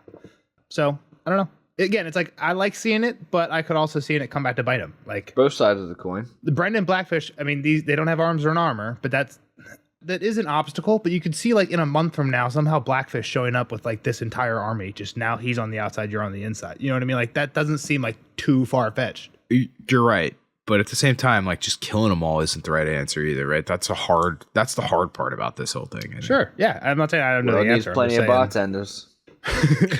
What's that from? What is that from? The Departed. The Departed world needs plenty of bartenders. I knew it was one of them Boston shows, by the way he said it, or movies. Is that a Wahlberg? I think he gets when he gets put on suspension. It's actually Matt Damon. No, it's fucking DiCaprio. No, I didn't mean the quote specifically. I just meant was that a Wahlberg movie? Yeah, Wahlberg is in it, but he's not he's not one of the main. You haven't guys. seen The Departed, Kyle? No, I don't watch any movies. Dude. Departed what a fucking movie! I'm not gonna watch a Wahlberg movie. He's not a main. He's more of a cameo than a main actor. It's a Wahlberg. It's a Matt Damon movie. Okay. It's a Leo. Matt Damon, Leo. Yeah, it's a Leo and movie. Nicholson. Yeah, Jack Nicholson. What did I say? What did I say? DiCaprio. You said it was Matt Damon. I would say it's. Yeah, you're right. Yeah, it's Leo, Matt Damon, Nichols. You don't like I don't care why you don't like him or not, but Kyle probably used to listen to Marky Mark. He's a douche, man. He plays the same character all the time. I'm from Boston. That's his character. I'm like, all right, get out of here, Mark Wahlberg. But that's a fun character. Everybody loves the Boston guy. That guy sucks. He's not good at his job. That movie is a great movie. So as he's sending these people out, he's like, you know what? There's no war. Like they can go on. The war's basically over. We've got Dragonstone down. Storm's End's about to crack, and Stannis is up there at the wall. Like he can have it. Go up north. Bolton's will deal with you soon enough. Which one is the one that Loras was at? I always forget. Dragonstone. Okay. So, all right. That has fallen. Storm's End is where Mace was outside. Yes. Jamie says that'll crack soon. That is probably unlikely. due to recent events, right? I think we've heard that at least due to Mace not being there anymore. Yeah, Mace at least turned around, Randall Tarley is coming back. Did they say Mace is also coming back? I think they were both marching to King's Landing I think you're right. Yep. I mean, his daughter's in jail. He's going back. with the army. He should probably just put somebody else in charge and take like 20 men back. But yeah, Nah, it ain't enough. probably No, he bring should take the everybody. army. You need to go full strength. I'm going full strength in those gates. If he knows that Cersei armed the faith, the people that are, Yeah.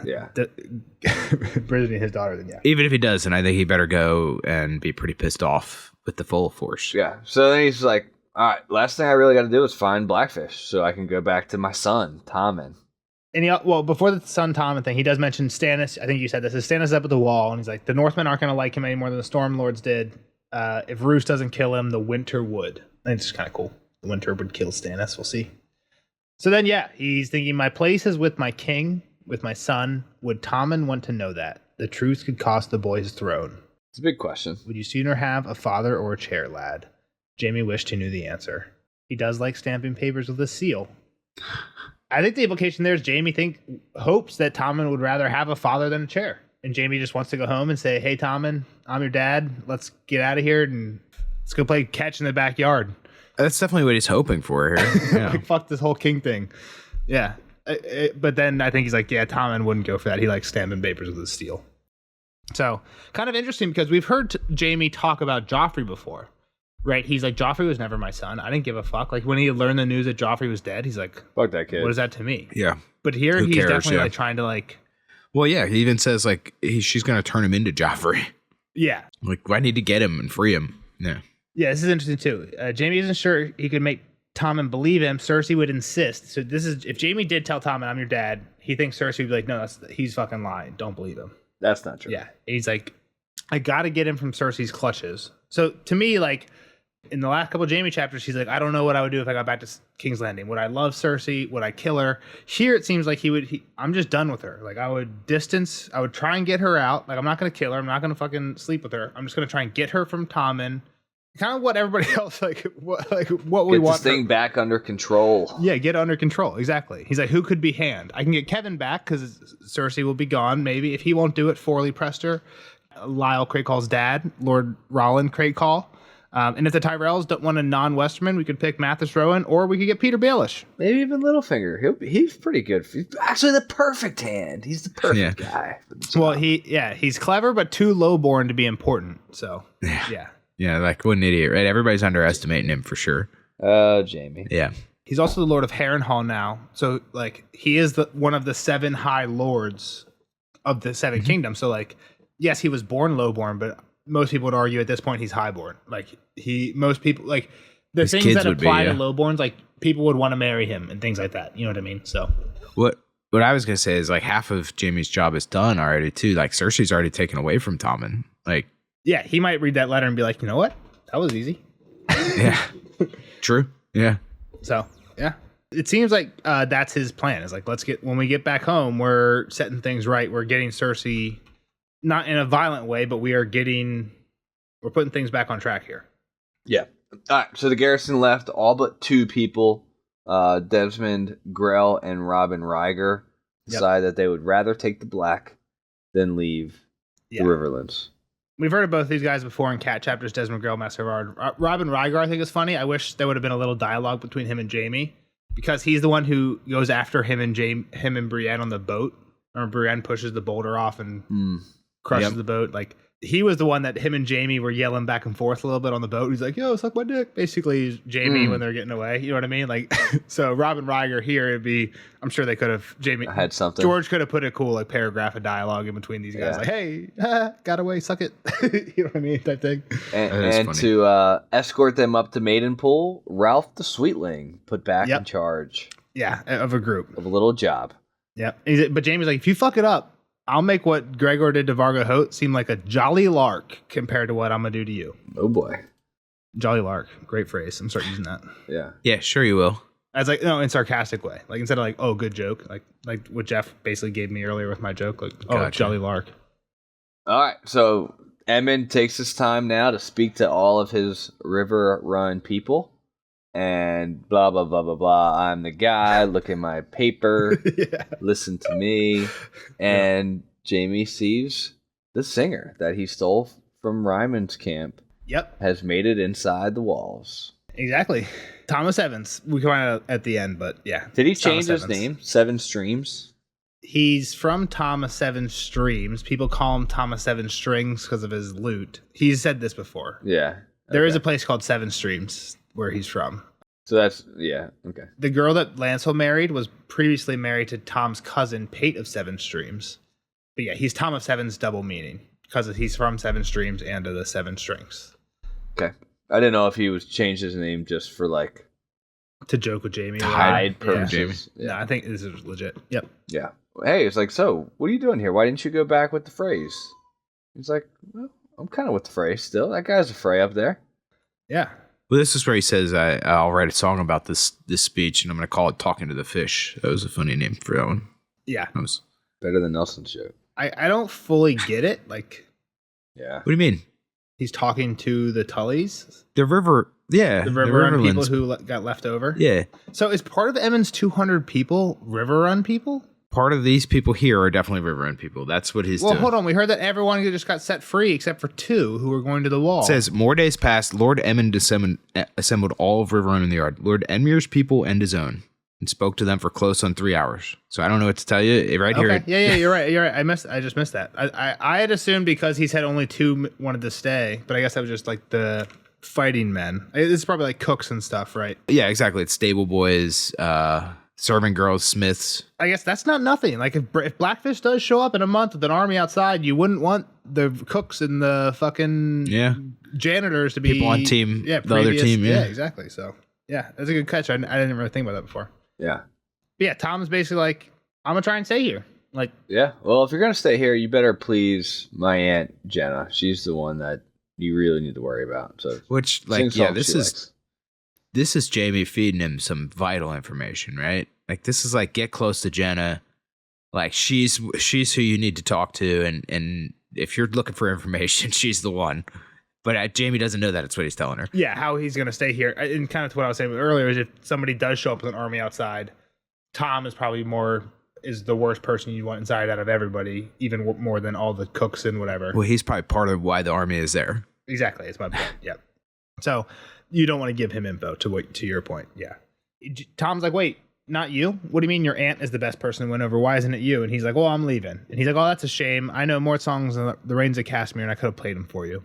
And Jamie's like, what are some other time? What's your name? Thomas Evans Streams. Thomas Evans. Yep. So cool little like. What'd you think, Kyle, when you saw that? Yeah, for sure. It was one of those like, damn, I should have, I guess, figured this out, especially when he wasn't present in the Brienne chapter and stuff. You would have had to do a lot of remembering to. Yeah. Well, and like, how would he end up with Raymond or Ryman or whatever? Like how would I know that? I guess is part of it. So the interesting thing, last Jamie chapter, when Jamie leaves and he's like, hey, singer, play the song. I'm sure you know it. Do you remember what Edmure says? no. He says, like, no, not him, not him. I think interesting question, I guess, for Kyle. Why does Edmure know Thomas Evans and not want him singing the song? Are you sleeping with all the girls? I don't know, man. I don't have a good answer for that either. I guess, am I too stupid for that one? Jeff doesn't sound like he it gets was it either, mentioned thankfully. like in a sentence a long time ago in a Jamie chapter, but He slept with his girlfriend or something like that. yeah, Edmure got too drunk, couldn't get it up, and then Tom. slept Oh, with he the made girl. the song. And then he made a song about a floppy fish. The floppy fish. I forgot all about that. Yeah. So again, I always thought it was weird. I thought there might be more between those two than that, because it seems like an overreaction when Jamie just threatened to throw your baby out of a trebuchet. Like, why do you really care if the guy who made fun of you earlier is now playing Rains of Kashmir? Obviously, it would be, I guess, like a little salt in the wounds. It seems like, to me, it seems like a little overreaction. And he doesn't, like, there's no exclamation points, actually. When I reread it, it's just like, no, not him, period. So it's not crazy. I'd rather hear anybody else sing the Rains of Kashmir. All right, let's move on. Yep. Jamie had a dream. Or a vision. Jamie had a dream or a vision. Yep. I have most of this as a quote. Let's read it. But the first part, he's in this great sept of Baelor, standing vigil over Tywin. It's dark, and he sees a woman that he thought was Cersei walk through the darkness towards the bier. Sister? He said, but it was not Cersei. She was all in gray, a silent sister, A hood and veil concealed her features, but he could see the candles burning in the green pools of her eyes. Sister? He said. What would you have of me? His last word echoed up and down the sept. Me. I am not your sister, Jaime. She raised a pale, soft hand and pushed her hood back. Have you forgotten me? Can I forget someone I never knew? The words caught in his throat. He did know her, but it had been so long. Will you forget your own Lord Father, too? I wonder if you ever knew him, truly. Her eyes were green. Her hair spun gold. He could not tell how old she was. 15, he thought, or 50. She climbed the steps to stand above the bier. He could never abide being laughed at. That was the thing he hated most. Who are you? He had to hear her say it. The question is, who are you? This is a dream. Is it? She smiled sadly. Count your hands, child. One hand, clasped tight around the sword hilt. Only one. In my dreams, I always have 2 hands. He raised his right arm and stared uncomprehending at the ugliness of his stump. We all dream of things we cannot have. Tywin dreamed that his son would be a great knight, that his daughter would be a queen. He dreamed they would be so strong and brave and beautiful that no one would ever laugh at them. I am a knight, He told her. and Cersei is a queen. A tear rolled down her cheek. The woman raised her hood again and turned her back on him. Jaime called after her, but already she was moving away, her skirt whispering lullabies as it brushed across the floor. Don't leave me, he wanted to call, but of course she'd left him long ago. He woke in darkness, shivering. The room had grown cold as ice. The next paragraph or two are pretty poetic, and I was considering trying to keep them in, but it was getting pretty long. So cool dream, Kyle. Who do we think this is? His mom. I agree. There are people who think it might be Cersei or even Catelyn, but I think it is his mom. Catelyn ain't got green eyes. Yeah, that's a good point. And saying you're counting your hands, child. I think the implication is it's somebody that actually knew Tywin. So you'd have to start there. If you wanted to go with someone else, it'd have to be someone that knew Tywin on a different level, which I don't know that list of people. And it was, yeah, he did know her, but it had been so long. Can I forget someone I never knew? This is he didn't really know his mom because she died pretty young. Right? That was the whole reason I went with the mom theme. And he thought it was Cersei because I don't think they were same. that young, though, because they remember... Tyrion. Wasn't it Tyrion? I mean, it was Tyrion's birth, but, we hear the story of Cersei twisting Tyrion's cock. She seemed pretty lucid at that time. At least old enough to remember the mom. You're talking about age difference between Tyrion and Cersei? Yeah. Let me check real quick. It's a good question. I should probably know this. I think it's 8 years. Yeah, I mean, they definitely would know their mom then as an 8-year-old. At least have some memory of her. I mean, you would. Do you really know your mom? I remember things from 8 years old. I'm not saying sure. do you remember her. I'm saying do you know her? He doesn't even recognize her, though. I think he kind of does. I don't think he does at all. Nelson looks like he has something he's about to say. That's no, 7 years. I was just doing math bad. Yeah, they're 7 years apart. So they were 7 years old when Tyrion was born. I do have a few things to remind you guys of, though. One, their mom did catch them doing something. We don't know exactly what it was. I have the quote. He kind of said it in this chapter that they kissed. It started innocently. I'll just say that. Okay, he said once their mother's maid had caught them at it. He did not recall just what they'd been doing, but whatever it was, it horrified Lady Joanna. She had sent the maid away, moved Jaime's bedchamber to the other side of the castle rock, and set a guard over Cersei's door, and told them they must never do that again, or she would have no choice but to tell their lord father. They need not have feared, though. It was not long after that she died birthing Tyrion. Jaime barely remembered what his mother looked like. Well, that's just bad on his part. I mean, that's an interesting quote. Another very interesting quote is from Jaime 1, A Feast of Crows, of this chapter. This is when he was standing vigil over Tywin's bier. She was dressed like a tavern wench in heavy rough-spun cloak, badly dyed in mottled browns and fraying at the hem. A hood concealed her face, but he could see the candles dancing in the green pools of her eyes. And when she moved, he knew her. Cersei, he spoke slowly, like a man waking from a dream, still wondering where he was. Why are you here at this hour? What would you have of me? His last word echoed up and down the sept, me, fading to a whisper. That's from Jaime 1, A Feast of Crows. That's the same thing that happens right here, too. Yeah, that's why I read it. Yeah. Yeah. So he's I dreaming think of like he's dreaming of an actual memory that he had when he was actually standing vigil over Tywin. But that's fair. Yeah, that's cool. Yeah. But I mean, I think that also connects the mom daughter Cersei Joanna thing. I agree. I also think it's Joanna. So I just think this is a really cool dream. Who are you? He had to hear her say it. The question is, who are you? She asked him. Kind of, you were saying earlier, Kyle, that you think that he like has like kind of like a he's different. Identity crisis right now. He's different after this dream than before. I think it's kind of that's very like a pointed question to him from his mom.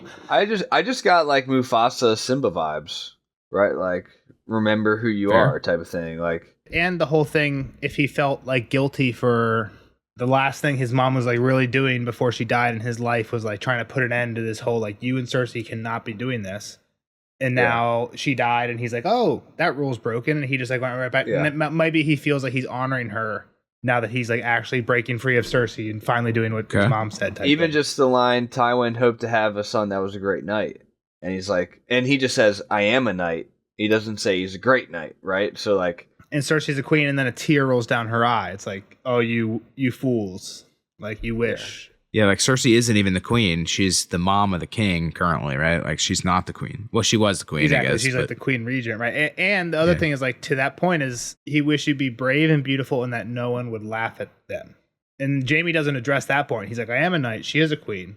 But people laugh at them all the time because of the incest thing. So again, I think it always comes back to the Cersei Jaime relationship. Well, and he's the Kingslayer, and the Kingslayer, yeah. So a lot of stuff. And he's got one hand, so there's a lot of stuff people laughing at him for, yeah. Yeah, so I think, cool dream. Then he wakes up, and I think, again, like I said, I think it's kind of poetic. He woke up in darkness, shivering. The room had gone cold as ice. Cool wake up, and then you keep reading, you find out, like, holy shit, like, the shutters have blown open, and there's, like, a little bit of snow on the floor. Like, there's fucking snow in the Riverlands. There's snow. Oh, there's puddles. It's melted in his room, but, like, you look out, and it's a covering, and then the next morning, it's ankle deep. Like, that's snow right there. Yeah. What do you think when you read that, Kyle? When you're like, holy shit. Well, yeah, I mean, I was not ready for this. Like, it didn't even seem that cold all chapter, right? He wasn't like, I shivered in the yard while we were watching Emmon talk or anything like that. So, like, it definitely came out of nowhere. I agree. It's not cold enough for this kind of stuff. I did mention that I think George has been very inconsistent with the weather. Like, he mentioned that, like, in one chapter, Jaime's like, it was so cold, I had to put an extra cloak on. And then in the same chapter, Raph is playing chicken in the river with somebody. Like, Raph has a whore on his... You remember that chapter? He's got a whore on his shoulders. Ice cold. It's like, okay, you just had to put an extra cloak on, and Raph's in the Nobody's river. Out in the water. Like, in the river? No what way. are we talking about here? So that was like 2 chapters ago. So I agree. I think George could be better about showing the oncome of winter, but yeah, I think it is kind of a cool moment. Yeah. So next morning, everybody's playing in the snow.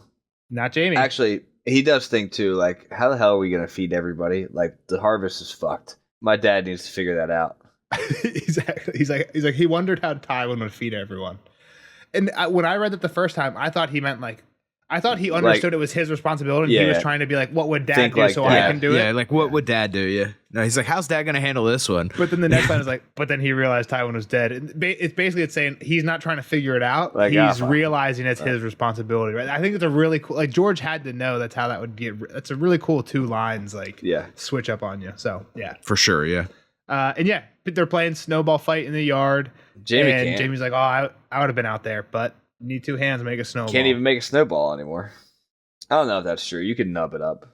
My mom got me this thing when I was a kid. It was like a little plastic thing. Thing. You would. Yeah, that thing makes perfect snowballs. It actually kind of sucked though because it didn't pack it hard enough. I had one that packed great snowballs. Like it would make a perfectly round snowball, but I would always take it out and then like. Wouldn't it just matter like how much pressure and like just put more in? I would put the handle as far apart as it went, and you'd get as much snow in it as you could, but it was still like some. You know what? Actually, not enough for Nelson. I figured out you could like double scoop it. You could like scoop once and then get a few more in. Yeah, you could. Never mind. I figured it out. You just didn't. You just don't know physics, I guess. No, now I'm remembering. I figured it out. 1 scoop was never enough, but you could go for more. But yeah.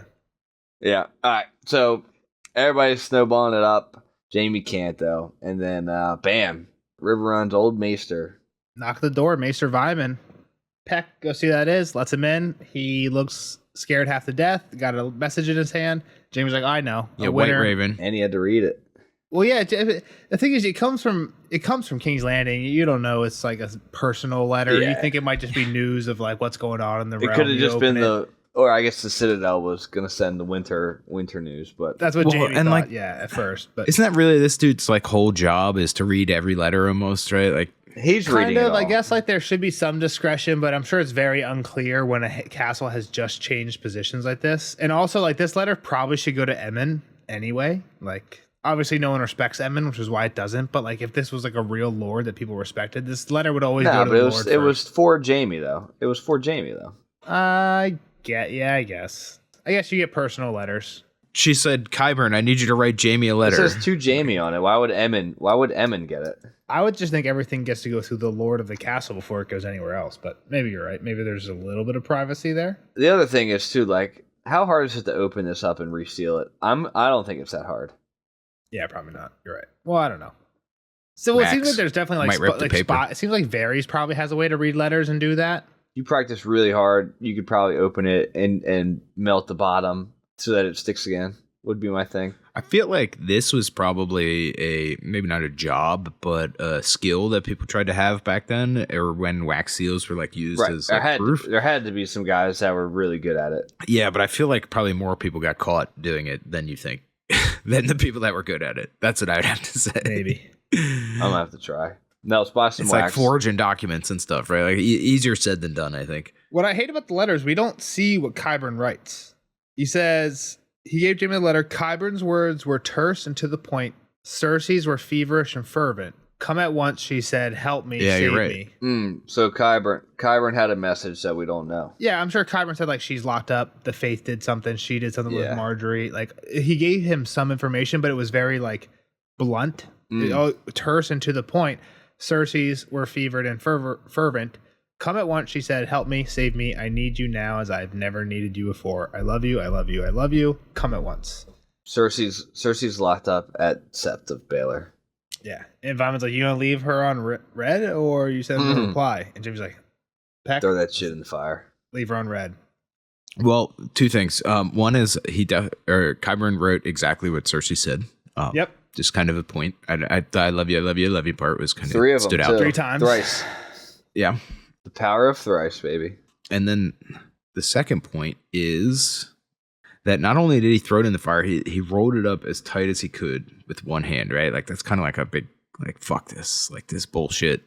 Like that's out of anger to me. Not a like I must go to save her. Not a like, you know what I'm saying? I'm gonna be honest. I think Jaime's kind of giving her up, but I think it is I agree. meant to be unclear because, like, what are you gonna do? Vimon looks scared to shit because he just read this like secret kind of like probably too much love letter between brother and sister. What's Jaime gonna do? Be like, yeah, I have a reply to you. Tell her I love you too. I'll be there tomorrow. You know what I mean? Like, he's not gonna. Okay. To me, I like that point. Even if that's the case, he's not gonna send that letter back. Like. So I think it's left ambiguous, kind of like I don't know. I guess to me, like if you're Jaime, what else are you gonna do? Even like no matter what your choice is internally, like this is probably the best move is roll it up tight and tell Peck to throw it in the fire and pretend like you're pretend like that bitch is crazy. You know what I mean? Like Yeah. That's a good point. A valid point of the reading of the current situation, right? To your point, I agree with you that I think he is probably like saying "fuck you," but it's just I think. I don't know that he's completely given up on her, but at the same time, I don't think he's like gonna rush back to save her either. Like, I don't think that's his priority right now.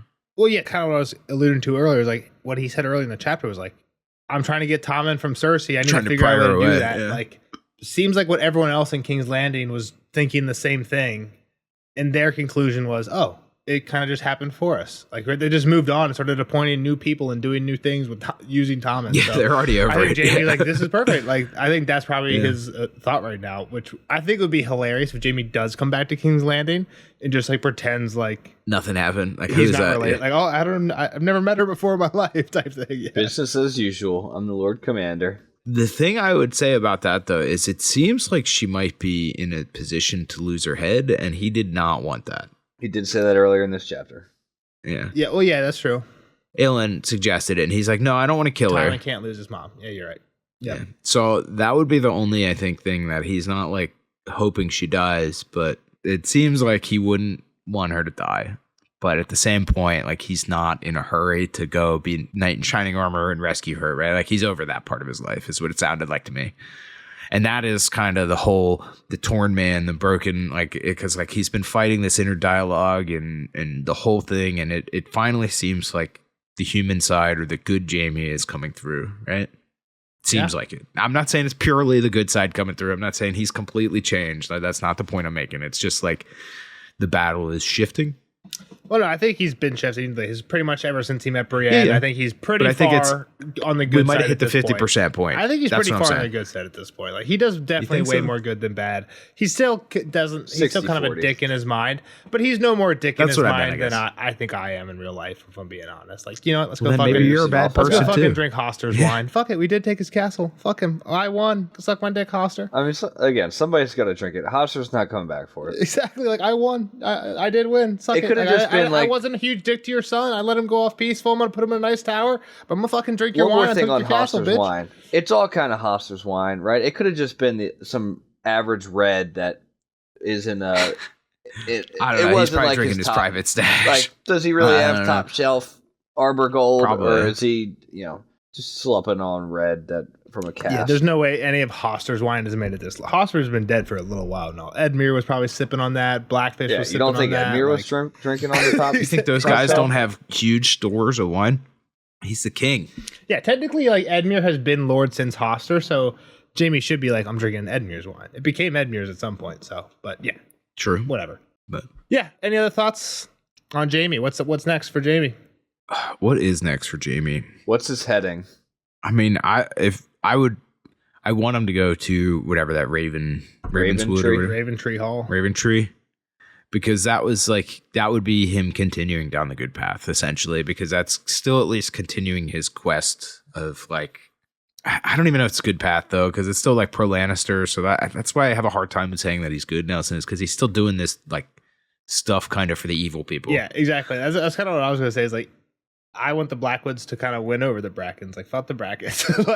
But Jaime's going to help the Brackens in this case. So, it's like, I like Jaime that he's kind of being nice about it, but he's still on the opposite side. And that's kind of why I was coming with this 50-50 kind of thing, where he's not fully switched over to. But, like, Tate seriously died of, like, a heart attack tomorrow. Are Lannisters that bad anymore? Like, if Tyrion and Jaime somehow came back and they have a like, we like the Lannisters now. They're just as good as the Starks. You know what I mean? Like, they'd be good. They'd be pretty good. It's also that Jaime doesn't think that they're the evil side. No one ever thinks they're the evil side. That's the whole point. That's why George is such a great writer. Yeah. Like when he writes all these, even Cersei doesn't think she's the evil side. She's doing everything she's doing for Tom and or whatever the fuck she convinces herself of, right? But she's she's the good guy in her mind. So that's why this is great. But yeah, we don't gotta linger. Anything else? See you, Kyle, in the next one for bye, Kyle. Samwell. That's the final chapter. Is we got Sam. Is he the beginning chapter too? He was not, but the beginning chapter was a prologue chapter. Yeah, but I meant after that. Well, where was the prologue chapter? In the Citadel or whatever. Where's Sam going? Yeah, there. Think he's gonna make it? Think we're gonna still be on the boat, or are we gonna have made it? I can read the first couple words here and find out. Why don't you just make a guess? I kind of gave you a hint by reminding you what the prologue was. Yeah. It sounds like he's going to be there. No, he's actually turned around. He's headed back to the wall. I hope so, right? Like, this dude has been on boats the entire book, not doing, like, anything. He killed somebody. So, hopefully... Hey, he met Arya. Is that what you said? He met Arya? Yeah. Well, he said he killed somebody, but I mean, he like hasn't. He's been places, but he hasn't really been anywhere important, I guess. Right? Like he didn't know he met Arya. That didn't have much on the impact. It was just kind of a passing trains or whatever you want to call it, right? Like in the night. Yeah. So at the same time, hopefully he does something. Hopefully it's a good chapter. I don't know what all we can get out of a single Sam chapter in a new place, but. I'll say it might be cool for you to go back and read the prologue chapter before you read the Sam one. I know it's a little bit of extra homework, but the Sam one is short, and there might be some cool connections that you find. So short. The final chapter. Wow, is short. You're giving him a study guide? And just a recommendation. Take it or leave it. We're rereading chapters nowadays? You've been rereading the entire time, Jeff. Just a little recommendation for Kyle to get it fresh, so that I don't have to read a bunch of quotes from prologue in the next one. But we'll see Kyle in the next one for Sam 5. Bye, Kyle. Later, nerds. Spoiler alert! Spoiler alert!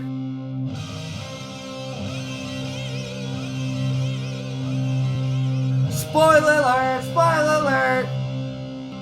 Bye, Kyle.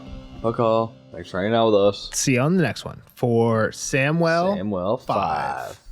Now on to the spoiler section. Jeff, what we got? All right. I don't think it's Jane. I don't think it's Jane Westerling. Yeah, even though George said it's not, I still don't think it's Jane. Something's weird. And this is why. Not because of the scab or the hips. That might have been Jane. Her having her hood up. Red flag.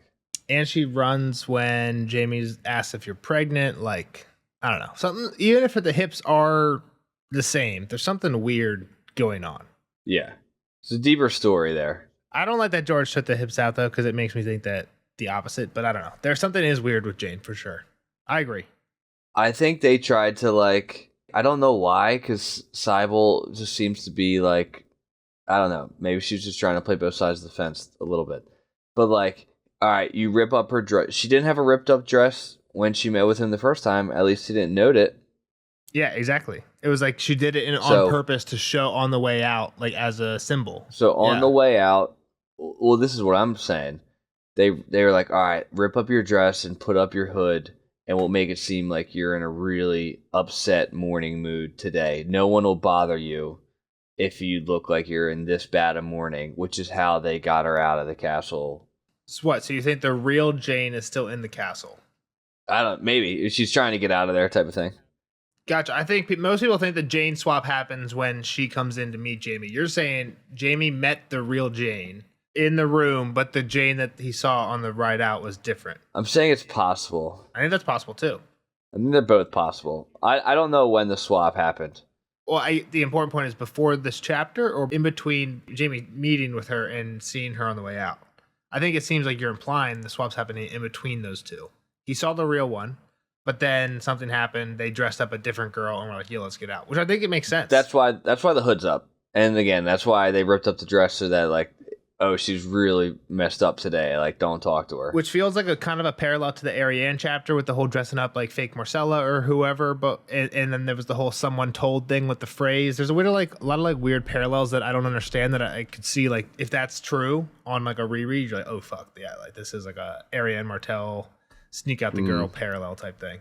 Yeah, it's just, I know, and I don't know if me bringing up the appearance right away, I'm pretty sure in the I wasn't, when I brought it up in non-spoiler, I wasn't for sure that this was the time where her hips were taken out, but I knew that was a thing. So, well, yeah, but were you going to bring it up? Did you know that George? Me and you have talked about this enough that I know that. So why do you still, I guess, like, my question to you is, why do you still think it's true even if George has basically said it's not true? I just told you why, because her hood's up and okay. I just wanted to make sure. I just wanted to make it clear to me and to the fans listening that you know that George has said. All right. Well, let me say this. I have the actual quote. If you want. Well, the thing is, I looked this up, and this is what makes me think you're right. And again, I agree with you that this is fake Jane. All we know about this that I could find online is on So Spake Martin, which is a collection of people quoting him on interviews and stuff. This one just says. This says, note, this report refers to the question of Jane Westerling's hips described by Catelyn as being good for the purpose of having children and described by Jaime as narrow. The seeming contradiction has sparked theories that the girl Jaime sees and is told as Jane is in fact an imposter. I asked George about this at Union Square signing. When he spoke, he said something... George gave this speech, and in the speech, in this talk, he said that some of his mismatched descriptions are him doing it on purpose, and some are mistakes, and the mistakes are really unfortunate because it distracts from when he does it on purpose. And then later, this person got to approach George for a signing, and he had the chance to ask a question, and he said that the hips were a mistake, unfortunately. And then we know that they've been edited out, but that's all we really heard is this secondhand account of a dude who says he talked to George about it at a signing. It's all I could find. Not that I'm trying to discredit this guy, but you know what I'm saying? And it's been enough time that I've said this before. Anything that George has said in the past, he could replant it. Yeah, that's easier to replant than stuff he's written. I think it's stupid as hell that he would even admit to. There's no mistakes. It's your world, George. You can do whatever you wanted. And to your point, I think it makes it's not too far fetched that Jaime and Kat just have different opinions of what different hips point of views of what good hips were. Yeah. Exactly. Yes. So let me just say this one more thing. I won't say that it's impossible that he met imposter Jane the first time, and she ran out because she was maybe afraid to be in the situation, type of thing. and then she's hooded up and cloaked because they don't want him to get like another good look at her face to be like, is this really her type of thing. Well, I'd never thought of what you said. And again, it seems like that's not what you're implying, but what I understood was that he saw the real Jane and then they sent out a fake Jane and left the real Jane at River Run.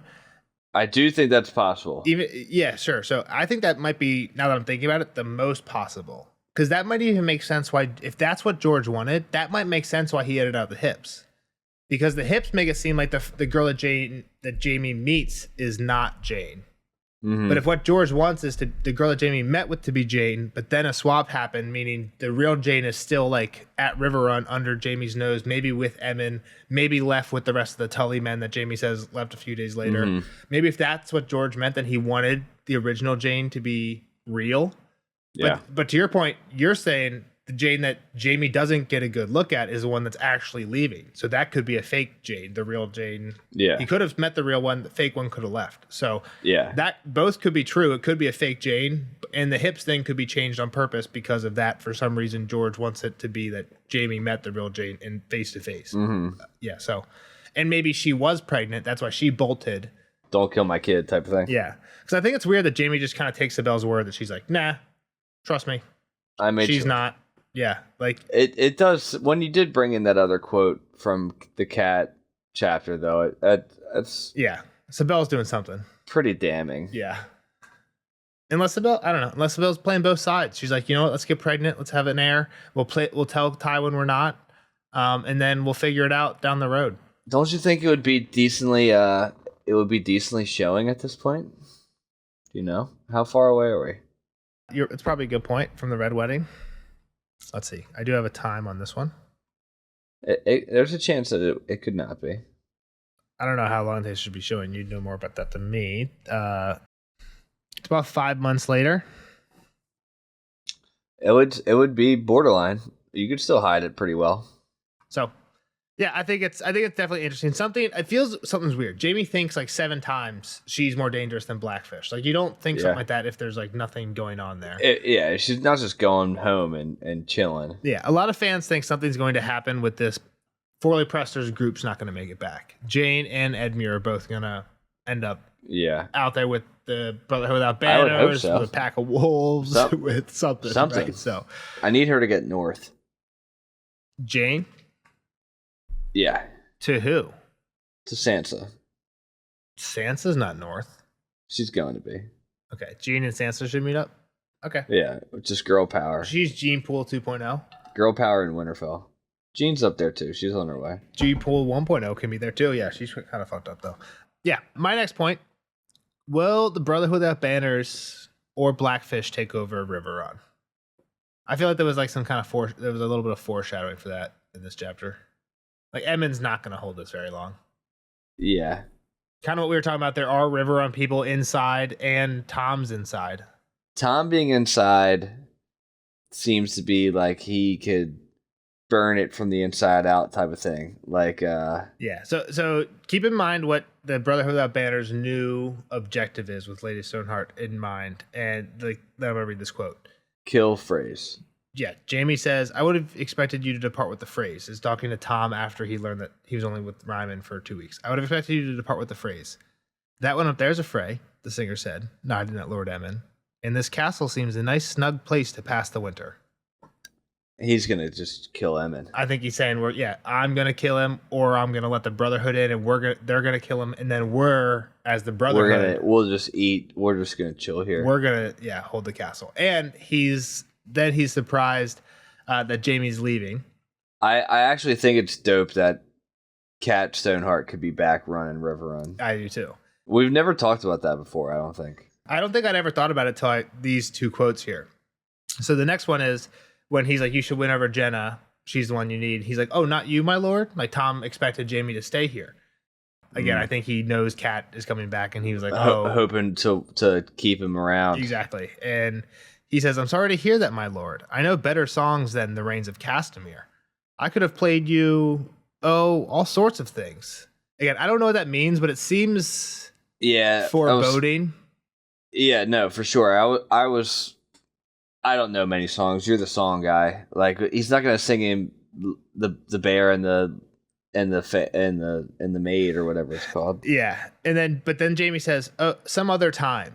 Do you have a name?" And he's like, Thomas 7. So again, I think this is kind of like that again ties it to the Brotherhood. I was shocked that he gave him his actual name. Yeah. Well, again, I think it's cool too, because I think what was cool is in the Brienne chapter, Kyle was like, "Oh, is this Tom?" Like that's like I feel like George did work to make sure you knew Tom is a Brotherhood. Like that's one of the ones you're gonna know that guy by name. Do you think Tom at this point knew that Brienne was captured? It depends. I would say probably not. I'm guessing this is more of a one-way information deal, but it's probably not important for him to get that. You don't think he didn't like go to fair market or... It depends. I think it's possible he's like meeting someone in the woods at night. I think that's harder once you're inside the castle. Like before he was in Jaime's camp. Even then, I think it's tricky because I'm sure they have a perimeter. You go out for a piss. Exactly. But I'm sure they have a perimeter, so I'm sure even then it's tricky. I think it's harder once you're inside the castle. But I don't know. So I don't know how else he would get it out. I think he is, though. But yeah. I think there's definitely something with the Brotherhood coming on. I think that last quote where he's like, "Oh, all sorts of things," and then he gives them the name. I think it's like kind of tying that into the Brotherhood, like And then I think it might be foreshadowing that Jaime says some other time, like, "Oh, you can send me some other things some other time." When Brienne calls you back, when was that? I thought that was part of this news too. I thought he got. I think we get one chapter in Dance of Jaime, and goes to Raven Tree, which is right near Penny Tree. Yeah, which is Lord Arlen, Sir Arlen. Dunk's guy. So Jaime goes there, and he's just there for a few pages. And at the very end, Brienne shows up. Well, Knight shows up and brings Brienne. Because she's Dunk's daughter. Oh, yeah, Brienne shows up at Penetrate. I didn't even think about that. That's not what I was getting at. But yeah, that's where she shows back up, and she's like, "I need you. You have to come alone." The Hound has Sansa. Yeah. So I think how does Brienne know where Jaime is? Well, I think he might have told Tom in this. The first thing I would ask Brienne is, "You came this far for Sansa? Like you couldn't just fought." You know I think it like kind of ends there. Just the travel implication of you were with Sansa and the Hound, and then you traveled this far just to get me. No, I think I think what she's saying to Jaime is they're like a couple miles that way. We need to go alone. He has her, type thing. So. Yeah, I think that's the only Jaime chapter we get in Dance. There might be two, but I think it's just that one. What do you think he did with the letter? I think he burned it for safety, like Catelyn, Lysa purposes. I did re-listen to that Jaime chapter in Dance. I think he's kind of done with Cersei in his mind. Oh, we're done with her. He's like, fuck her. She's cooked. Yeah, good luck. Okay. Yeah, I'm okay with that. Yeah, I think so. Kyle's right, basically. Yeah, on that one. Do you think? Yeah, he's gonna get back to her though. I think something like everyone's gonna be so mad when it's gonna show redemption arc and he just goes back to Cersei. I don't think it'll just be like the show where it seems like for no reason. I think there's gonna be something. It's gonna be Tommen or something like Tommen will need both. Oh, she's pregnant in the show. Yeah, but something will happen. But next point, Jaime's dream. Tommen is taking a face dive off the. I saw a theory today that someone thinks Qyburn is going to bring Cersei's going to beg Qyburn to bring Tommen back after he dies, zombie style. Interesting. And then he might be. I think it was in a Valonqar video, and he might be the one that kills Cersei because he's a little brother to Joffrey. Now he's the little brother, and he's going to kill her after he's dead and brought back by. Wow. So I don't know. Jesus. We're off on a tangent now. Jaime's dream. Deep. Joanna. It's weird to me that Kyle said vision right away. I guess because he had two hands. No, he only had one. He only had one hand in this one. Oh, you're right. He has one in this one. He has two usually when he dreams. Yeah, right. That's the other. Yeah, you're right. Yeah, but Kyle just being like vision instead of dream right away. Like I didn't think Kyle was knowledgeable enough that people were fucking with dreams yet. So you think that's what that meant? That he thinks somebody sent this to him? Yeah. I guess we didn't ask him about that. Maybe we should have, but. I mean, he said it right away. He was like dream or vision, like. It's weird though, because who could have sent this? I don't know. I don't want to get too deep into like the Quaithy and the fucking. I don't want to either. I think some people think Joanna could somehow be Quaithe. I don't think that's true. I think the important part is this is Joanna. I think again interesting stuff like how I read the quote from the earlier Jaime chapter where Cersei comes in. He says me, it echoes off the walls. So yeah, interesting stuff. The one thing I think is funny in there when she says, Tywin dreamed that his son would be a great knight and his daughter would be a queen. He dreamed they would be so strong and brave and beautiful that no one would ever laugh at them. He says, "I am a knight, Cersei is a queen," and then a tear rolled down her cheek. Some people think that Jaime and Cersei are Aerys's child. So this could be like a tear rolled down her cheek because she knows that they're not really Tywin's. Tywin's only child is Tyrion, which I think kind of goes to the whole what Jenna told. You're shaking your head at me just so the fans know. Jeff doesn't like this. But what Jenna did tell Tywin or Jaime in that one chapter was she's like, we'll miss your father's like. And Jaime's like, I'm right here. Like, I can be like Tywin. And she's like, oh, you were never your father's son. I told them that once to his face, and he ignored me for half a year. Tyrion's your father's son. Men can be such thundering fools. People think that this and those go together, and that also the whole Cersei staring at like the wildfire. Cersei is very Aerys-like, and if they're twins, sure. But I think that is more leading to the incest of it. I guess that doesn't make. Well, Tywin and his wife were first cousins. I know it's his cousins, but it's not crazy. I think it's just more of the 50-50. Like, they're just trying to show, like, Jaime has a redemption, and Cersei actually just goes... Well, the 50-50, the flip a coin of the Targaryens. I know. I don't want to I didn't want to lean into that. I know. But I think, again, that's part, I think, what people who do like this theory would lean into. Again, I think it's more far-fetched to think that they're not Tywins than it is to think that there is. I would rather Tyrion be Aerys than I agree. Jaime and Cersei. I think that's cool, too. Yeah, that Tyrion is the Targaryen. Yeah, not Jaime and Cersei. But I think all is possible, technically. And then that Tyrion was actually more like Tywin, even though he wasn't his son, type of thing. Like, that's just exactly. Even I think that's cool, too. Yeah, and he was, because Tyrion has dragon dreams and stuff that do seem more Targaryen. Again, Cersei does seem kind of Aerys-y at some points, but yeah. So that was the dream. Last point I had was Jaime wants to strangle Sibel with her seashell necklace at one point. She's wearing a seashell necklace. Mm. Some people think that the theory that Jaime is the Valonqar, and they're like, well, how's he going to strangle Cersei if he doesn't have hands? Because like he wraps his cold hands around your neck or whatever. People think that he would kill Cersei the same way Tyrion killed Shae. Say that he becomes the hand of the king for Tommen and is wearing the hand chain, and he kills Cersei by strangling her with that. Nah, it's too repetitive. Well, then Jaime's thinking of the seashell necklace. I think it could be interesting. So. Strangling Sibel with a seashell necklace, and then just because I knew that theory, George is too creative to go back to a necklace strangling.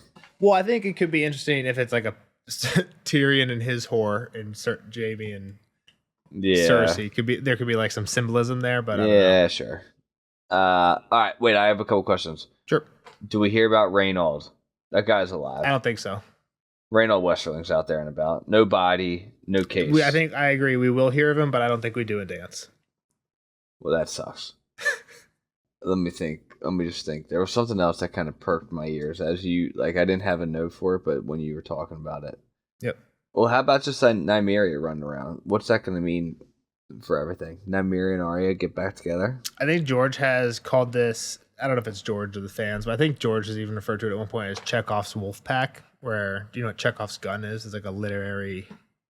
You don't put it in to not have it mean something? Yeah, exactly. You don't write things like, oh, I walked in the room and there was a shotgun hanging on the wall if someone's not going to kill someone with a shotgun later. So I think George has referred... People are like, hey, is Nymeria going to matter in a big way in the plot point? And he's like, yeah, I don't know, but it might be a Chekhov's Wolf Pack. And kind of implying, that yes. All right, what about Blackfish? What's he doing?